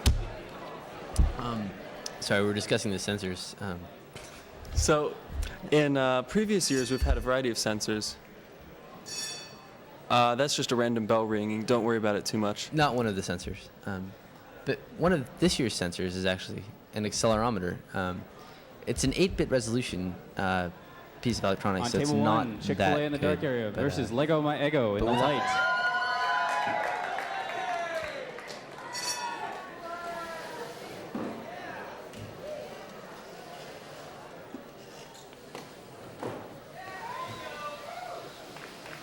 Did you say tie? Because I could have thought I heard you say tie, Nick. Did you mean tie? Actually, I must say, these 2 robots are both performing reasonably well. Lego My Ego recorrecting itself with line following using its IR sensors as well as its bump sensors along the wall. Though it seems to have lost where it's going, and the other robot's stuck on the block. Indeed.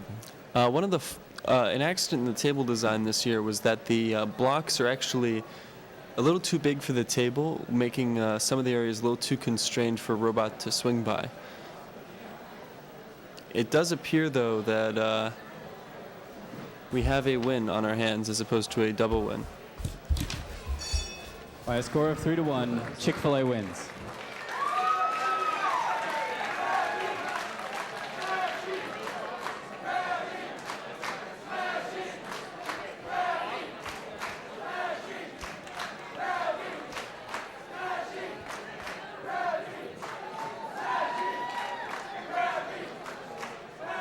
On table 2, this is, what team, 13? Uh-oh, that's team 13, false starting. Very exciting. Thank you. making fun of my announcing ability.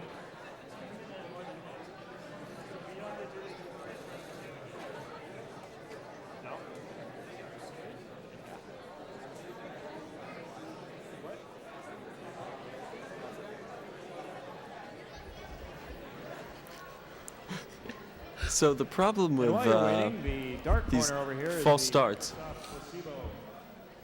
is the 60-second recalibration does take up our time on the video right now. And more than anything, it's frustrating for the other robot having to recalibrate and pray for the best a second time. Indeed.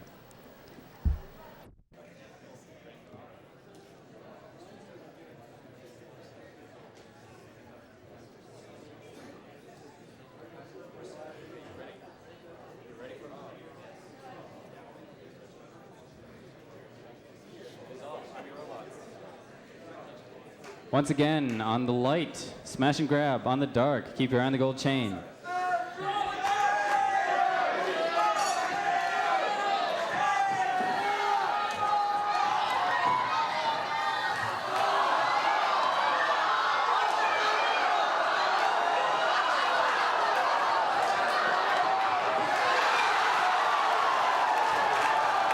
Unable to deploy. It appears that Smashy has blocked its own ball and allowed in one of its opponents. This seems kind of crazy, but I think we may have that. That was a symmetric round robin, a perfect cycle. We will have to go through something again. It's unclear what. Problems as such come up in network theory when packets are trying to be transferred from one host to another, and you end up sometimes deadlock. That's very much the network structure at the moment. Yeah, this is a three-way tile, right? We will certainly have to go through some of these matches again, I guess. Keep your eye on the gold chain wins, which means everybody has one loss, and so we're exactly the same spot we were about 15 minutes ago.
For those of you keeping track, it's now 10 after 10, and this is officially the longest 6270 competition ever.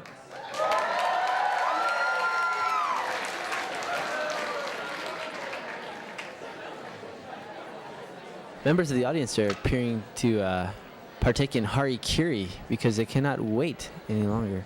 I think some of these kids are up past their bedtimes.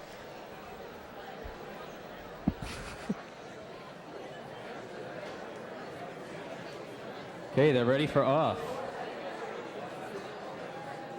The light is off. And that's a false start.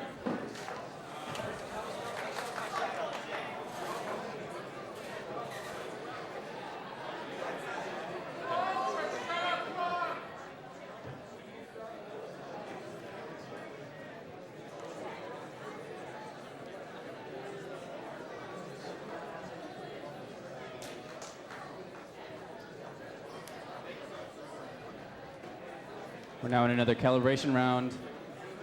You ready for off?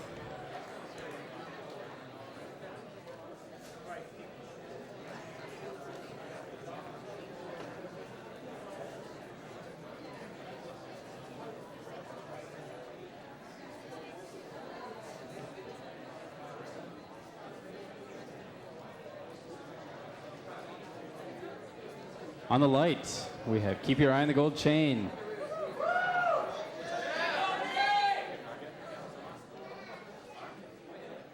And on the dark, Paco Lopez, being very nervous about their robot.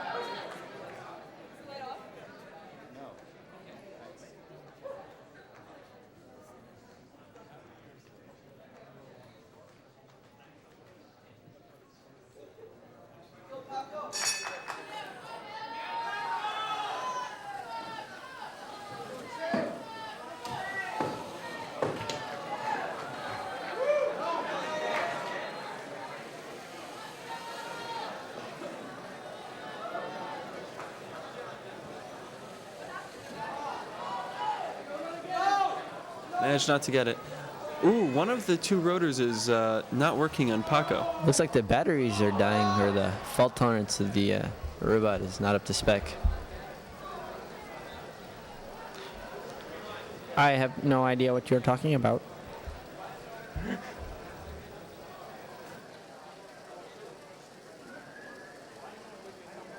The robots, when they get stuck, they actually make a little clicking noise, kind of like. We've actually been making some robot techno. You can come join us if you want. So the batteries are certainly wearing out on that one. Paco Lopez 3. Candy got 1. Okay, there's a win. There's a win. Bladder pressure at 93% and rising. Fuck! Satan help us. If I see that Hawker logo one more time. Do you know any songs, friend?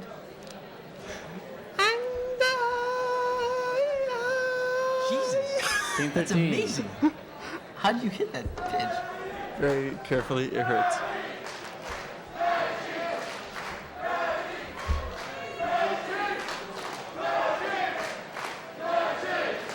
No, that's not a bad idea. Smash C. Smash C. Smash C. Grabby. Sushi. Grabby. Soshi. So you see, it was recommended to us that we imitate Smashy and Grabby, but I'm not sure we're capable of it. You see, Smashy is sort of like, well, it 40 seconds attacks left in the him, calibration and period? well, no, it attacks the other robot, but. Take it away. Oh. They're too smart for us, you see. I know. They see before we see. There's no getting behind you 20 guys. seconds left.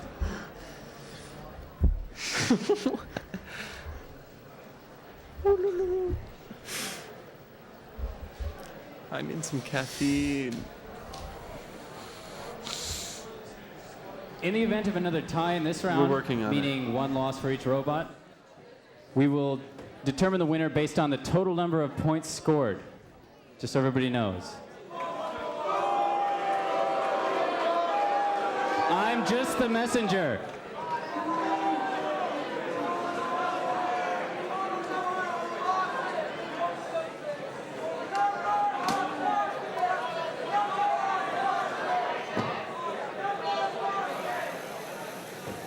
Army robots.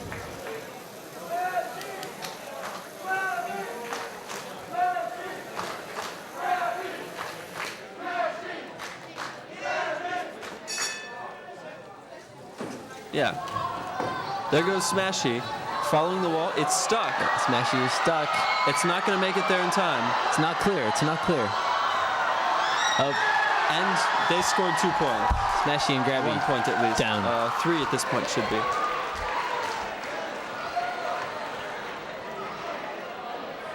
I mean, these robots have been through a lot all night. Oh. Well, it's over anyways. They've actually rammed a ball up onto Smashy. Grabby, grabby, crabby, crabby, Smashy. grabby, Smashy. grabby. Smashy? Grammy? Pika. Smashing, Grabbing. dashing, Glaring. blaring.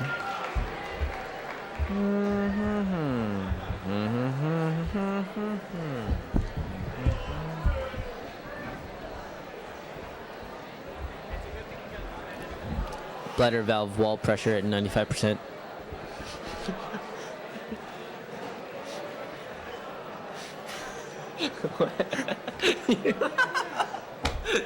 He's like, fuck it, I'm out of here. So I have a theory here. The two twins, I think they have different personalities, though it's not clear. And they're, one of them is Smashy and one of them is Grabby. This is some sort of artistic representation of their internal struggle against each other. They actually remind me of the twins on Cobra. I don't know if you remember the old legend of G.I. Joe. Yes, the, yes, I the do. two twins, you know? Because they look like it, and that's about it. You see, Cobra was evil. I'm not sure if I'm willing to call them evil, although they are Canadian. It's true. It's true. They could be too naive to be evil. They're gearing up for a second run. I think their robot may be tired at this point. They haven't had a chance to switch batteries in a while. Yeah. This will certainly be a test of the wear and tear of the robots. As you could have seen earlier, the Smashy Grabby robot was failing in its attempt to keep with its former glory. There's still a ball in the tube here. We're waiting on the organizers to fix that. Thank you.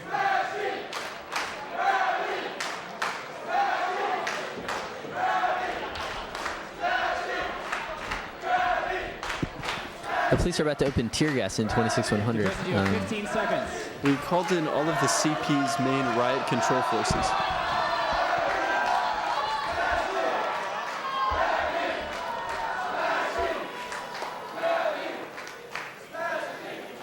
Ready for off?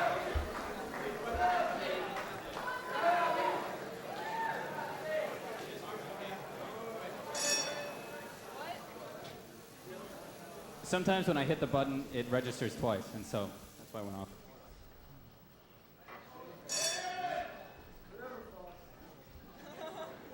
Keep quiet, John. Okay, arm your robots. Meticulously, the contestants push the buttons with one finger only. The robots are armed and ready to go. That's a false start for... That was a false start. It's unfortunate. It means we have to calibrate again. Boo?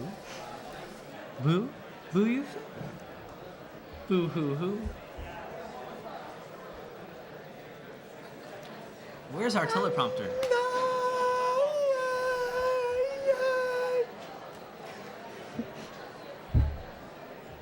I couldn't find the teleprompter. You know, the one that should be telling us what to say because we don't know of any for ourselves. You see,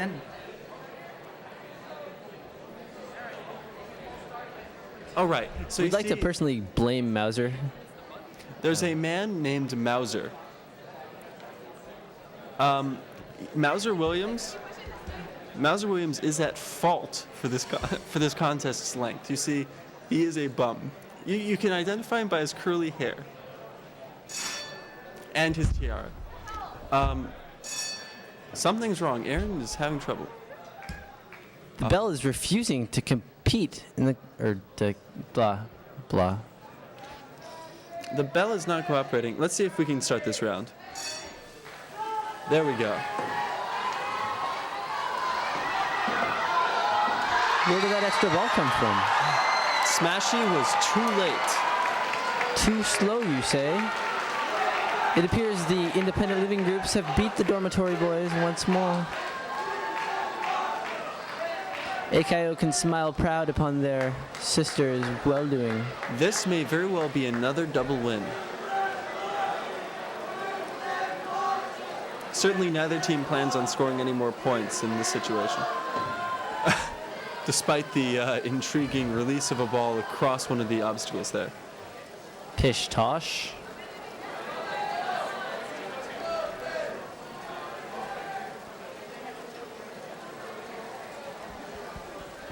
I believe it's time for a diatribe, Nick. A diatribe about what? A diatribe about life in general. Life in general. Especially in The 6270. score is 3-3, meaning Team 28 accumulated 2 wins in the round robin. They win the 6270 2002 competition. Is the game over? Is it over?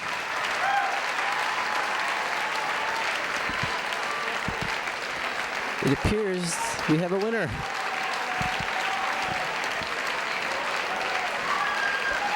The contest is over. It's now time to award the prizes. Paco Lopez, Team 28, from Phi Beta Epsilon, Kappa Sigma, and A Chi O Mega Alpha.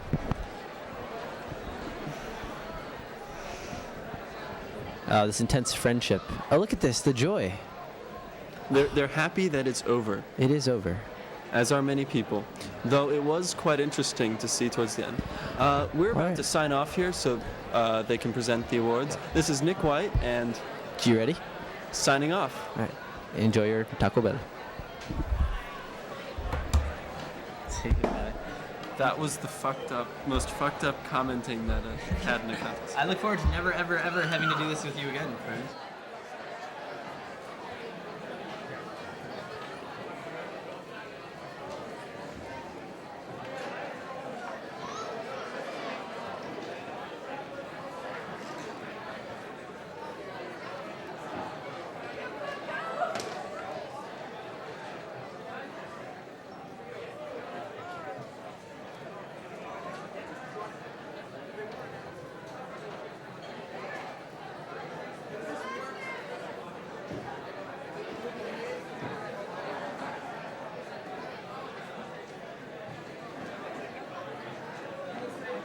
Everybody's pretty much taking off, but we are awarding Lego watches to the winning teams, along with these very stylish chicken trophies. The second place winner is Team 31, as they beat the third place winner in the round robin, Team 13.